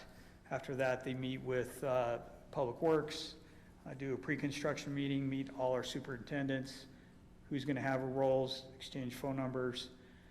We have the project scheduled, and off we go. That's the typical bid process that we do for all our construction projects. Obviously, if there's other projects, if you're familiar with the salt storage building, when we did that, we took and we were a subcontractor ourselves, and we bid out different portions to try to save money with that. So there's things like that we can try to do. If there's portions that we can do, we'll do that. It all depends on the project. Parks are a little unique. Sometimes there's things we can do to help with that. For example, no contractors that specialize just in the courts themselves. We might be able to get better pricing doing that. But that comes at the next phase when we start looking at what comes back, and then is there capacity and the ability to do that, and would we actually save money by doing certain things? So once you do that bid and they come back, then you can make that decision whether to subcontract certain portions out. Okay, And so we don't this, have to do that now. Yeah, in this particular proposal, because we have the alternatives, it takes it a step farther because we're picking from a menu, right? So, hey, you can provide 5 benches and these guys can provide 10. And bad example, but you get what I'm saying. Or these guys can do all the pickleball and these guys only can do 1. We like this contract better or whatever, and we do evaluate. So in this particular process, we'd probably want to pull in council member or two to have us look at that if we're going to do the menu choosing and what we think's best for that budget, and help evaluate those at that point. If it's close or that kind of thing. If not, then we'll just, come and have that discussion with everybody, and then just depending how complicated and stuff it gets. So if there's like citizens that want to be involved, for example, planting trees or bushes or something like that, is that something we can pull out and say this is going to be a citizen project, or not really? Yes, we can. Yeah, we can. We just have to figure out how. Okay. How to do that. We could say, all the trees along 10400 we're going to plant ourselves, so take those out of your bid, for example. Something like that, or all the trees or whatever. But we don't have to make that decision right now. Correct. Okay. We'll do that before we enter that contract. Okay. So, next one. So a typical process for playground in the area west. When I say playground, I'm talking area west, right? So hit the next one so you see what I'm talking about. So this is, if you look at the master plan, you have the pickleball courts. I left the restrooms out because that'd be discussion point whether we want to include those or not. So you can go back. So everything that's blank and white, we're talking about that area there. A typical process is we do some kind of RFP, something like that, with some kind of design, hire some kind of design firm to help us through a process where we have a public involvement process. And we're working with a council. There's all kinds of different levels that you can go through. You can have technical advisory committees. You can have citizen advisory committees. The more you have, the more expensive it gets. That's where your costs come in. And you do some type of design, really preliminary and final, or preliminary, second preliminary and final, or concept, whatever you want to call them. Then you do final of the construction plans and bid, or you tack it on to the existing contract, depending where you're at. So that's kind of what you go through during that section. There's some firms, construction firms that do parks and stuff like that can help with that, depending who you hire. Some can't. It just depends who they are. The next one. Any questions on that? Oh, I do have a question. So the state procurement website. Yes. So is that open to everyone? Mm-hmm. Okay. Any contractor can look at it and bid. They can bid portions of it. They can, once we get it, we could even go in and say, well, we just want to bid pickleball courts, or we just want to bid benches, or we just want to bid this, whatever it is at that point. Okay. But there's portions that we'll want to do, hit the next one. So there's portions that we'll want to do as one lump sum, because you get better pricing, and that'll be improvements on 10400 and the parking lot and things like that. You tend to get, cost of, mobilization and things like that. So we're building 4 pickleball courts and a parking lot for phase 1? Is that what you're saying? It's up to you guys. We can build whatever you want. We can hold, we can do. So one option is to bid this and hold the funding for the, remember we had the football area, call it the football area, the Cloverleaf for the All Abilities. We hold that funding. And that area west is designed in the future, and whatever is fundraised or additional funding we add to it, and that's built at some point in conjunction with this, or yes, in conjunction with this, at the same time, finishing right after, something like that, trying to get that timing down. But this would be, hey, contractor, we want to bid this, and then come back and say, bid that rest. Now, there's some coordination there that makes it a little bit harder when you talk about sprinkler lines and things like that, but it can be worked through. So this is kind of a dumb question. What are those three structures? Are those porta potties or something? That's the restroom and a That's the pavilion. restrooms, okay. Yes. Why wouldn't we have just all 8 pickleball courts in that phase one? Cost. That's one of the menu options. Okay. But originally it was cost. So that was our original phase one, which had all abilities in it. And that's what it was. Now we're saying, what do you want to do different than the way we phased it before? And so that's kind of where we're at tonight. So do we have down cost, like looking at this concept before us, do we have down what an estimated cost?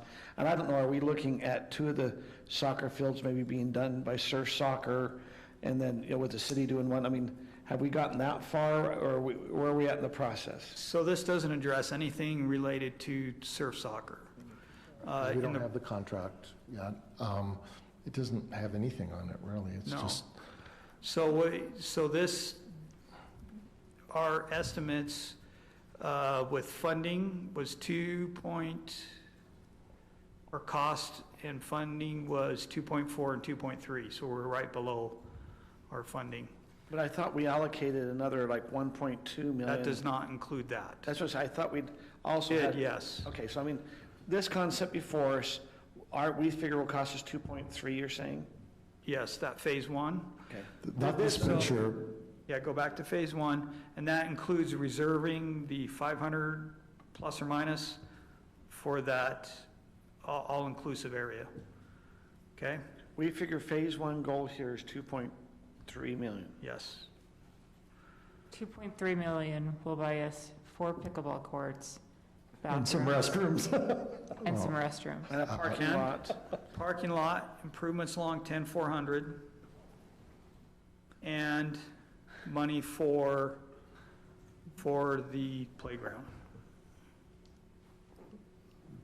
But we don't know until we get the bids, and that's why you do the supplementals to say,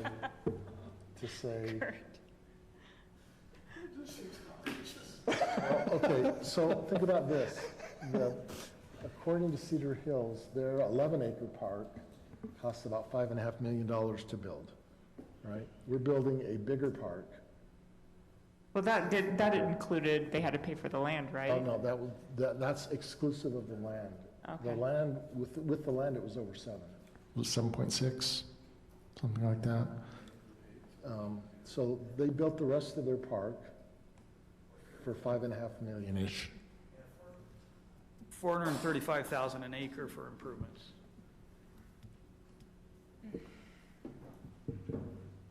So we're building a bigger park, and we have less money to spend in the bank. They had money in the bank from selling something. So what do we figure this alternative bid here, what do you think it would come in at? I don't know. I understand, we got to get bids to find Right, out. so, I mean, the idea in my mind at least was, that's where that additional funding that you allocate could either go to the all abilities, or it could go, or split it in half, or go to this alternative bid stuff, whatever you choose to spend it on. So can we go back to the whole park view? Based on my discussions with you, this is what I believe you are all bought into. What's unknown is what is blank there from the pickleball west. Yeah, we just don't know how big the Allabilities Park will be, whether there's going to be a water feature or something else, or a dog park or whatever in We there. don't know. So what is shown there is what we could do in bid packages. So go back to where you were, which is why we started out that way, and then look at the alternatives. And if we get the surf soccer information, we could say, well, then with that, we could do the soccer fields as another separate I don't know, anyway, I'm not an expert in this, but that provides some other alternatives. And then when we're all done, we end up with what's blank there, and that's a TBD to be determined by council, right? So total, how much money do we have for this park? Total, how much we have set aside plus the COVID money? What's our first round of ARPA funds?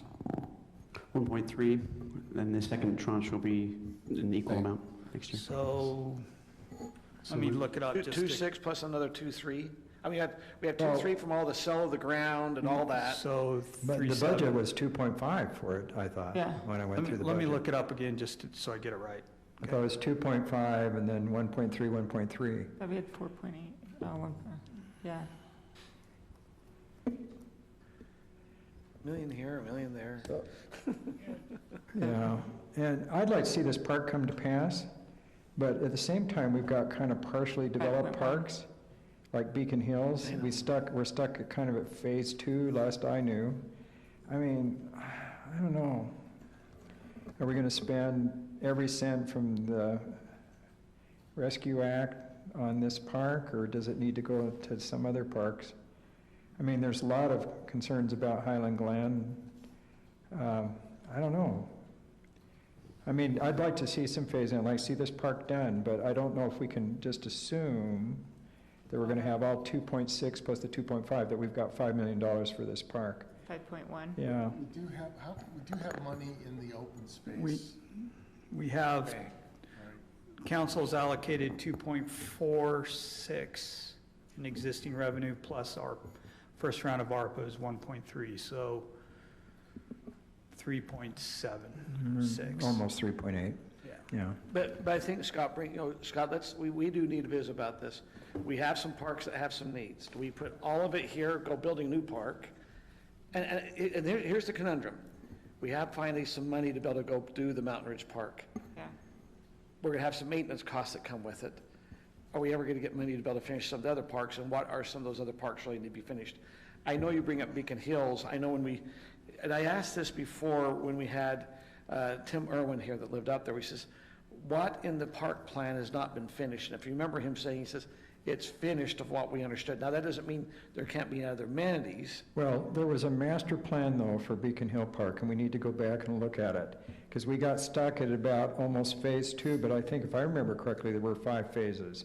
So you're talking about, there was pavilions, there were other playgrounds, there were a lot of other amenities, and we did get restrooms with the CARES Act, but, I think we need to look at the master plan there, because that's been stuck for 10 years. So I'm just saying, So so Beacon Hills, and I'm just going from some of it's what hearsay. I've heard that they've wanted a pavilion or not wanted a pavilion. I've heard it go back and forth. it was in the master plan. I understand, Yeah. but I mean, the residents, I think, have vacillated if they want a pavilion or not. Do they want a playground? Now, one of the things, we do have the open space cells that we said was going to go to open space parks. And so we could look at, do we want to, and I don't know if we're like 300,000, we're having some other cells come in that might, boost us up to 450. And maybe we can take some of that money, and if we want to allocate some to Beacon Hills or some of the other parks, to kind of do it that way. But, Scott, you bring up a real good question that we've not really discussed and made. Do we want to go sink all of our money here at Mountain Ridge? Because that Mountain Ridge is going to take all of our money. Yeah, well, I'd love to see the park develop. I just wonder if we need to kind of balance things a little bit. So Tyler, how much do we have in the open space capital fund? Give me just a second to pull that. Okay. I was also going to point out with, this is a good discussion and the options with funding. With regard to the ARPA money, we are identifying a park as a permissible use, and that is based on including elements that will benefit disadvantaged populations, right? So we discussed senior populations, persons with disabilities, that kind of a thing. So if there's thought of reallocating the ARPA funds to other parks, just keep that in mind, that there are some requirements there that the federal government has put in place. So what I hear you saying is that we need to probably think about the disability park up front more, Because if we're allocating it because of that, but we're spending the money on pickleballs and parking lots and soccer fields, does that come back and bite us, or are we okay? So disabilities, Kim had mentioned and brought up the good point that pickleball courts, and we have done some research that supports that there is particular appeal for folks older in age. You didn't look at me. Pickleball. Some great AARP articles and whatnot, but just something to keep in mind.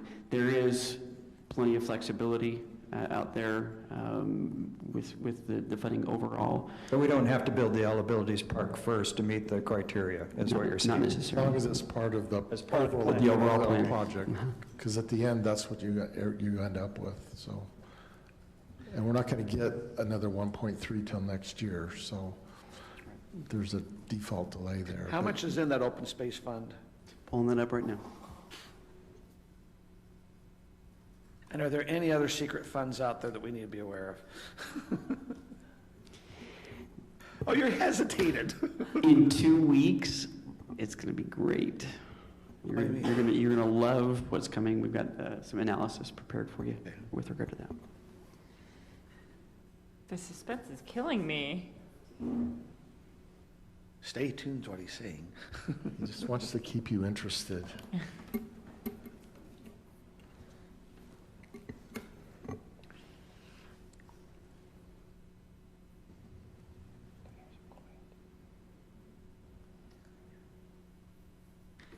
I don't know, I'd personally love to see that alternative bid to put in both pickleball courts, because I see a phase one, which is the 4 pickleball courts. That's gonna be crowded. Yeah, and I hate to say this, I don't think the residents are just thinking we're putting in 4 pickleball courts in the bathroom. Yeah. You know, I think we got. And a giant parking lot. You like it? Agree. I would not look forward to those phone calls. Yeah. And I think once we know what surf is going to contribute, then we know. The soccer fields. We know that, okay, in order to add a third soccer field, this is what it'll cost. And that could be an alternative too.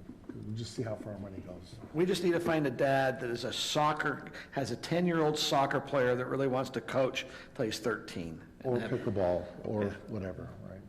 That's it. And I think we need That's actually to. a really good point, thank you. Yeah, I think we need to put the walking trail in. Yeah. Well, that is the absolute most popular amenity. Yes. If you look at the city surveys, the walking trails are really, really high.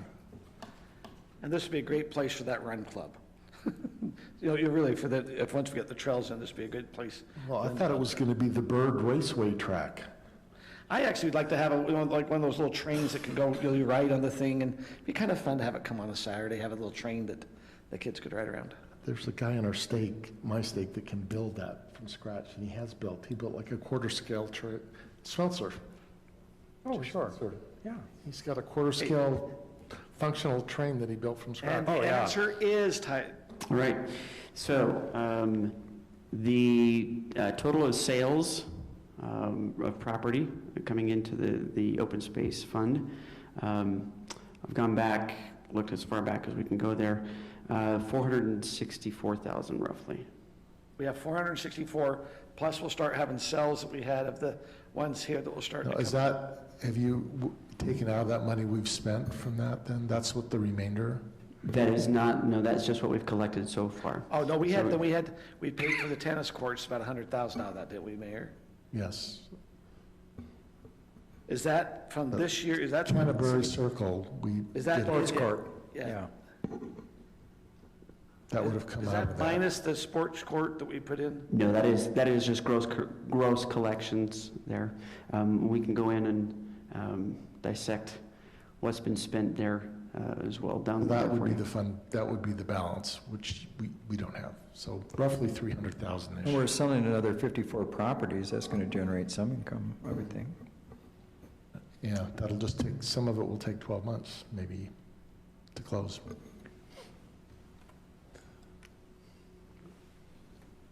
But Scott, coming back to your original question, do we feel comfortable enough that with some of the open space, for that open space money, if let's assume it's 320 plus these new cells, that we might be able to also start looking at other parks, but then we'd keep this money, what was it, Kim, you're saying it was about 3.1 million? 3.1, yeah. That we kind of focus maybe here on Mountain Ridge? Is that what, I think that's what we have to decide as a council. What do we want to do? Well, I think you could do the American Rescue Act money, plus the 2.5 we have, but use your open space generated funds to maybe look at your other park. Yeah, that's fair. I'm in agreement with that. I think that, like, put it on Beacon Hills or, Yeah, that open. because that's what, it'd be consistent, what we've said in the Correct. past. We have made a decision that any of the money generated from the open space sales stayed in the 18 subdivisions that were open space. Is that not what I thought we made a decision? That's the decision, and Beacon Hill Park's part of that, if you wanted to put some of that money in there. throw a toll booth at Highland Glen, charge people there. And depending on what council decides, there might be money from another developer to make improvements in Beacon Hills as well. Right.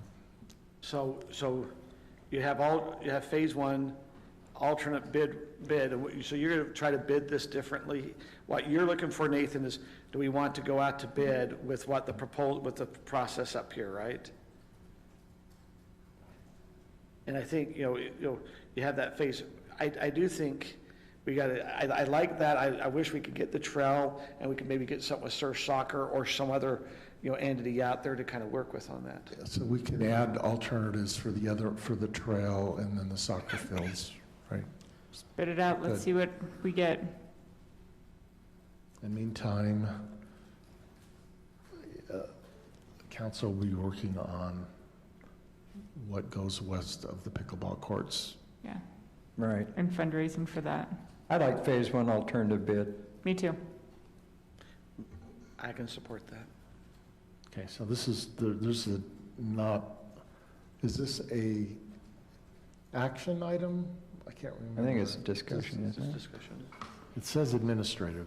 Yeah. Do we need to make a motion to have it go out to bid, or what do we have to do?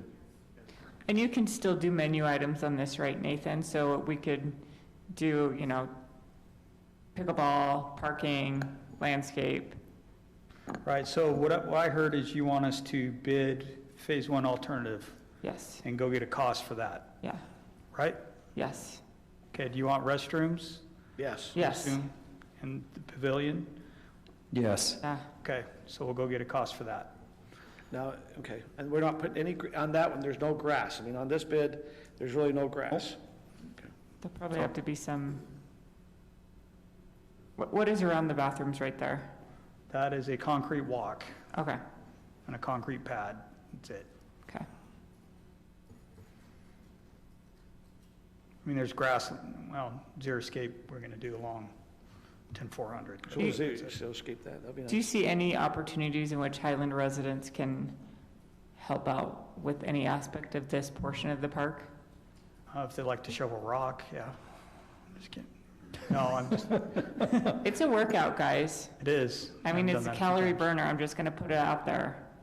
Have you been doing that? Oh, yeah, shovel rock, yeah.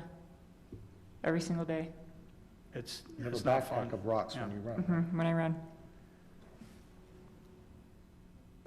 So Nathan, with us approving this phase one, if we want to, I guess we have to go back out to bid if we want to try to do anything with any of the fields based on what we come back cost-wise here? Sorry, one more time? Would we have to go out to bid on a different, if we want to add, let's assume we are able to enter into agreement, or we decide just to put the soccer fields in, that would be a separate bid we'd have to go out and do, correct? That or you're negotiating with the contractor we hire to do this as a change, yeah.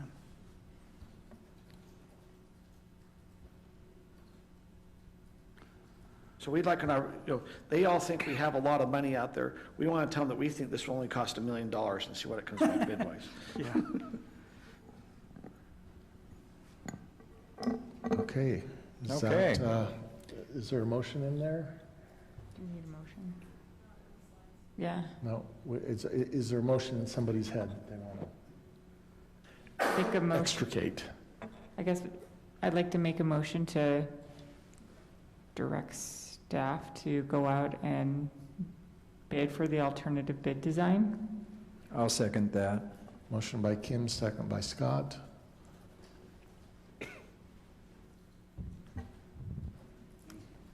Okay. We are now going to have a Just a yes. discussion on ethical behavior statement. Tyler. Say it on the microphone. You got to get this vote. Oh, sorry, we didn't get, Tim? I'm going to vote yes. Okay, he's a yes. That passes unanimously. Sorry, I jumped the gun on that. Scott? I did.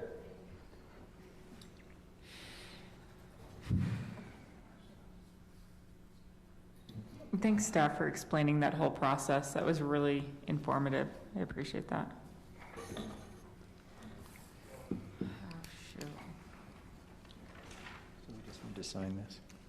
Yes. Well, if you need to just say that you've read that and you agree, which I did today. But Tyler's going to do some review for us, too. Thank you, Mayor and Council. Probably the most exciting part of your evening tonight. This is a follow-up from previous discussions with the state auditor's fraud risk assessment. You'll recall back in May of this year, we presented that information to you. The auditor's fraud risk assessment, as you'll recall, assigns certain points to if the city implements fraud risk prevention measures. So separation of duties is a big part of that. We've implemented other policies. This is just the next step in qualifying for additional points there. The purpose of thank you. The purpose of this statement is to remind officials and staff of ethics standards contained in the state and city codes. Those include this list here: improper use of official position, accepting gifts or loans, disclosing privileged information, retaining a financial or beneficial interest in a transaction, nepotism, misuse of public resources or property, outside employment, political activity, fair and equal treatment, and conduct after leaving office or employment.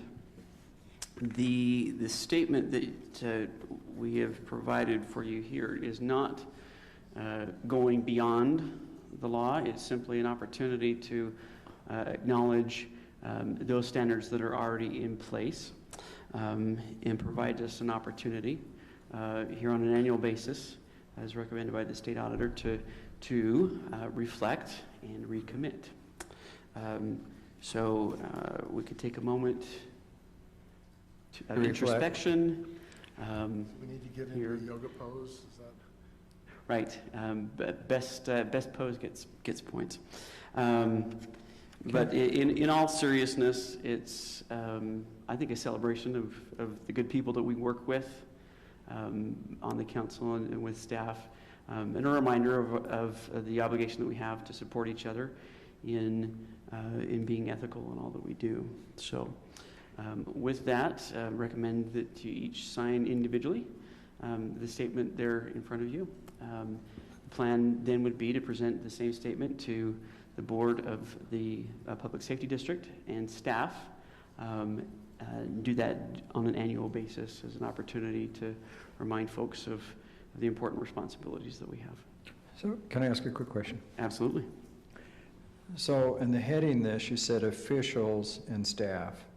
And then you listed things which I think are more exclusive to the staff, because obviously I'm not going to quit my day job. I mean, that's what your list was for the staff, right? Because it was titled for officials and the other, but I mean, I obviously have outside work and I'm involved in a campaign and all that stuff. So you're talking about staff. And this is actually for both officials and staff, so elected officials as well. It doesn't prohibit outside employment for council or for staff, but that outside employment would not conflict with duties either as a staff member or as a member of council. And I think we've had a couple of examples even tonight where council members have disclosed what might appear to some as a conflict, but identifying that it's not really a conflict in that case. So those opportunities for other involvement, whether employment or otherwise in the community, are certainly going to be there. And we're working with good people who are involved in lots of things. So the law does not prohibit, but it simply discusses where there might be conflicts that we need to be aware of those. So maybe helping with Scott's question, do we just have to disclose? Is this a disclosure, or is it if we have this, we have an issue we shouldn't vote on? Does that make sense? Or I mean, like where it says, and let's just use what let's use my example, what I did today. So a financial or beneficial interest in a transaction. So here we have, here I disclosed that I'd had some discussions with D.R. Horton in the past year, but we're no longer. So is that disclosure the important part, or because you've had it, you're not to vote? I'm just trying to understand what's the statement. Rob, do you want to? Yeah, I'm sorry. So there's two thoughts, and they're not, I'll explain it this way. If there is an actual conflict of interest, state law only requires that you make a disclosure of that conflict. Okay. You have to do that by filing a form with the mayor that becomes a public document. And then whenever that matter comes up during a public meeting, you must also state that conflict again on the record. What you, both Councilmember Scott and Councilmember Osler, did tonight, you didn't have a true conflict of interest because you did not actually have, you're not invested in D.R. Horton in this property. You're not gaining a benefit from a plat amendment. Those aren't, you're disclosing it in the interest of transparency, which is certainly encouraged. But it's not the level of a conflict that would actually be where state law would say, fill out a disclosure form and fill it out with the mayor.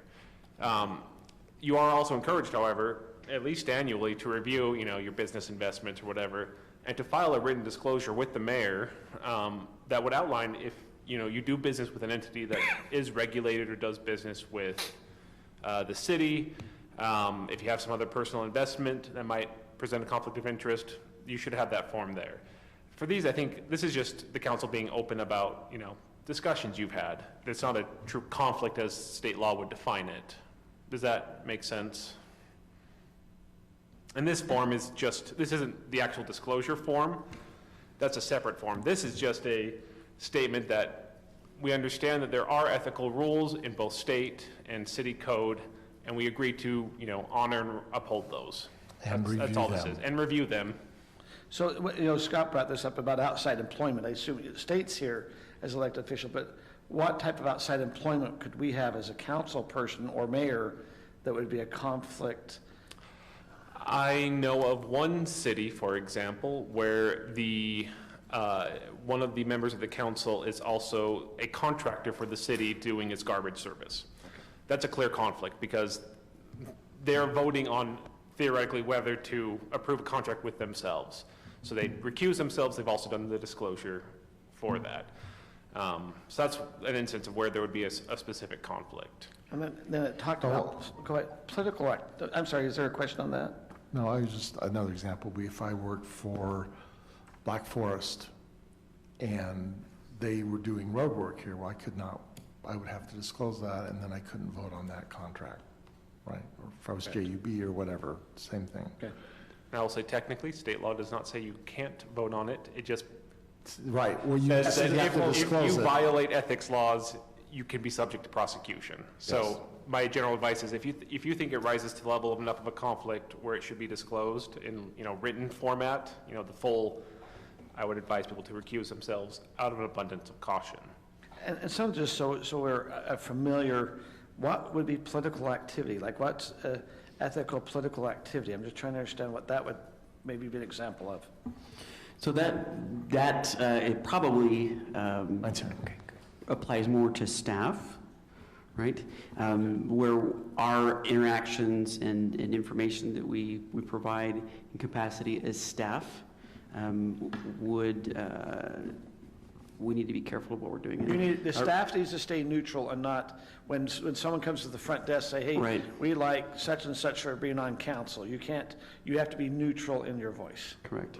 And the city attorney has shared some reminders of that with us here in the last couple of weeks. I'm going to say, we've set up the reminders on, like, for example, the referendum or the RAP tax. There's certain things that, as a city body, the council can and cannot do, that on your own, you're absolutely free to do. So that is one of the political aspects. You can't use your public email, for example, as a clear one. You can respond to someone, but if it comes to discussion, you move that to your private email. Okay, so help me, because you brought up about we have different propositions. And I'm just trying to help understand. Prop 1, we have different council members that have put their name underneath the responses. So why is that not a political situation? Because in a sense, you're using, Kurt Ostler, council member. Is that a political situation because you're using your city council title? It certainly is a political action.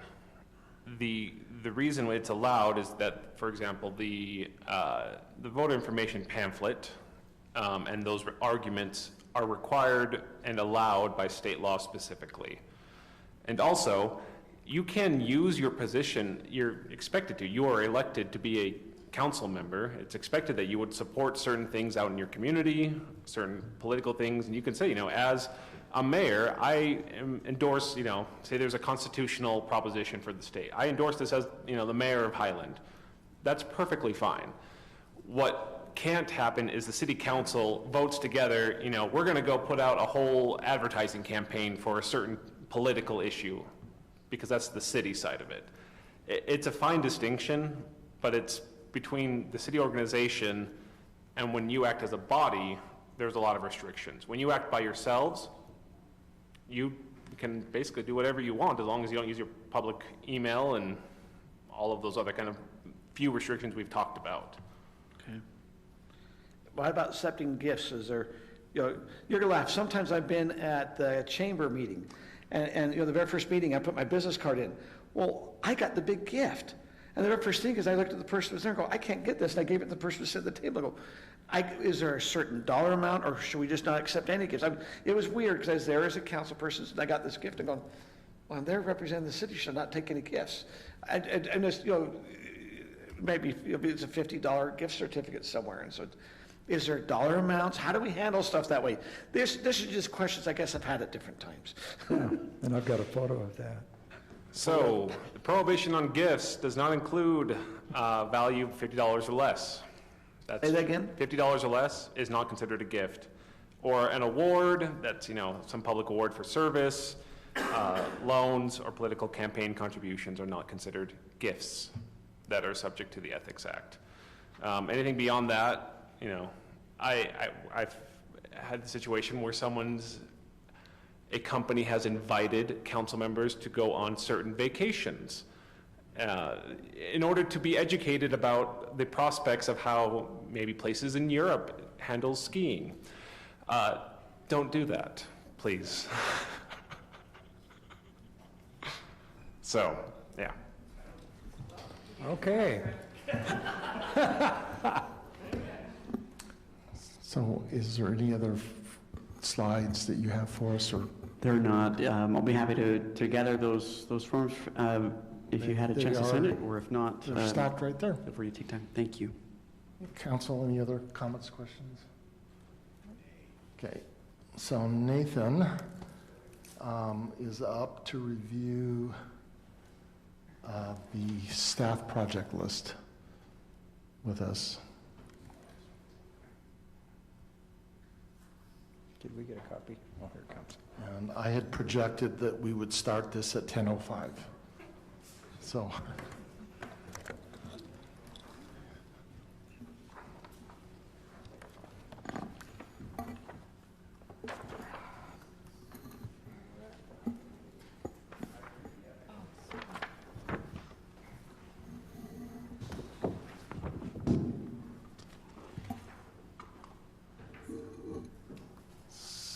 So are you ready to walk Okay. us through this? So, if you remember, emailed this out a month or so ago, so some of it's outdated. This is, just lists the current major things that staff is working on. And the green stars are deadlines that we have internally that we need to meet. And the yellow stars are potential council meetings that items would go forward. Now, some of this stuff is flat out guesses on our part, you know, as we put this stuff together. Really, the purpose tonight is to see staff is, we try to organize it by department, who the lead department is, and to answer any questions that you may have on specific projects. I understand you can't read my mind and know what we mean by some of these abbreviated titles. So that's the goal here tonight, to see if you wanted to discuss any of these, to know what the status was, or what we meant by certain things. Just to give you an idea of the workload we're carrying right now as far as the big stuff that we have going on. That's kind of the purpose of what we're doing here. We did one a few months back, and this was an update to that. I noticed that you have Blue Bison on here. Is that just a placeholder? It's a placeholder. It's a reminder to monitor that. We knew that they have a ongoing court case with Alpine, and check in with them occasionally on what's going on. So they had, in that specific instance, they had a hearing yesterday. I talked with Rob after, and a little bit with Lon Lot. The response could come back in 2-3 weeks or 2-3 months, so we don't know. I listened to the hearing. I thought the Alpine attorney did a really good job of stating why what the council did was okay. The judge asked a lot of questions of the Blue Bison attorney. He was making some arguments, he was digging in, and then he asked a fewer questions to Alpine, and they were pretty pointed on different points. I had no ability to read how he was going to rule. My personal opinion is, I thought, based on what the Alpine attorney said, it was a slam dunk. But I'm not a legal expert. His point was for the plat amendment process, the council has full discretion. It's a legislative item, completely discretionary on the part of the council.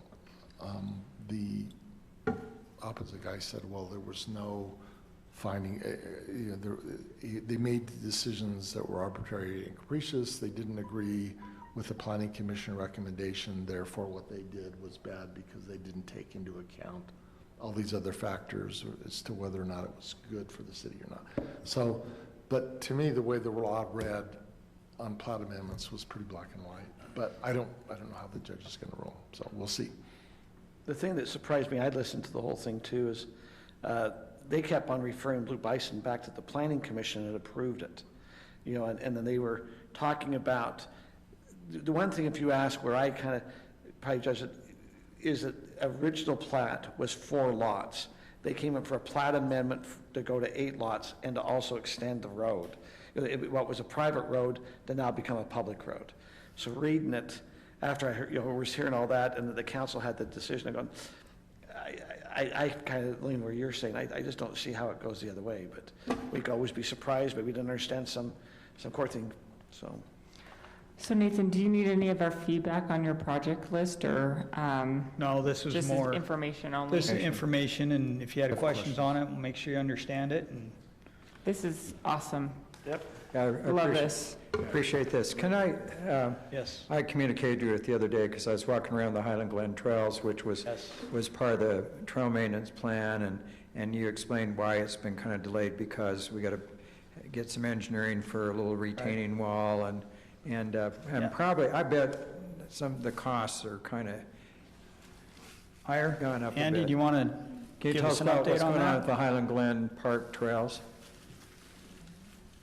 Yeah, so you're talking about the portions where we're trying to fix it along the beach area there. Right, because you specific- yeah. basically have to Yes. rebuild part of that trail, right? Yeah. So what we've got going is we've hired the engineer, and we're in process of gathering surveys and getting design going. But we're trying to put out a project to bid that will basically build from where the outlet is, if you know that where the outlet goes underneath the trail, over to the dock area, and it'll build a retaining wall that basically holds up the trail, and then on top of that wall, we'll have a little a 2-rail fence that'll have some breaks in it so you can get down to the beach. But the concept is that we'll come through and we'll rebuild that section of the trail with it, and so that section of trail will be all new. And then as the kids, basically what happens, what creates that is it's a great time for the kids, but they kind of wash the sand down the beach and wash it, they take the buckets of water and whatever and wash it down, and so we'll create a separation where this is the area where you walk, this area you play. We'll have the cut throughs so you can get down there to play, but the kids will be able to play and not expose us to liability. I guess long and short of it. So it's in design right now, planning to go to construction. And then you'll put it to bid and bring it back. So that part of the trail maintenance has just been put on hold, or you're kind of actively working on that? Yeah, because we didn't resurface things this year. Right, we didn't resurface things. That's been this year's project to get done. Of course, cement, I imagine the retaining wall, would that be made out of cement, or would you? Yeah, use we're going blocks? to do it out of cement. It'll And be that's been concrete. expensive and short supply, getting better. Yeah, so that one will hopefully go to bid and get done before we get. Our goal is to get it done before we get to, I don't know what you want to call it, peak use season, peak beach season. Next spring, when before things get warm and inviting there. So. I just want to tell you, thank you for this. Here's a suggestion. What I would love to see is underneath developments, let's say Ridgeview's come in September and pulled 3 permits or 10 permits, maybe put the number 10, and each one of them have pulled a permit that we have as a development process. In the month they did it, and then we have a total at the bottom, so we can say, hey, in August we had 14 building permits, in September we had 30. It would kind of help us understand what the process. I like how you have the number of units, but like Ridgeview Phase 2, it'd be nice to see, okay, in that Phase 2, they're supposed to have 310 units, and we can almost kind of count them down to know how they're doing with that phase and things of that nature. I think it'd be good information. I think residents sometimes would be interested. We actually generate building permit reports. We can certainly share those with you, because that's a little different than this. Yeah. But yeah, we can certainly share building permits reports with you. And I don't want to try to add too much to your list. I think there's one item that we probably need to be following, and this is maybe more the legal side, but Pleasant Grove's legal road fee. Yes. I just think we need to have that as a tracker, that we're following that process, what's going on.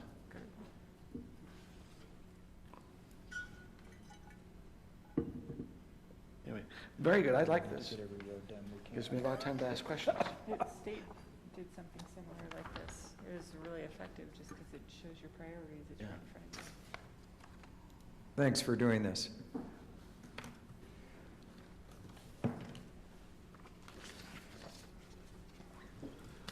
Okay, council, any other items?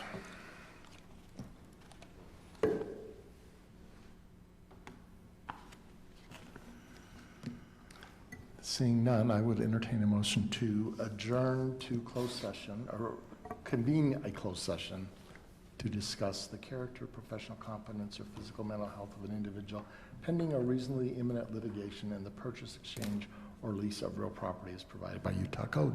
I'll make that motion. I'll second. Motion by Scott, second by Brittany, all in favor? Aye. Or second by Kim, sorry. It happens all the time. Yes. Thank you. Yes, All right, so for this closed session, we're going to stay in here because we actually have a few items. I will discuss something else in closed session where I'm going to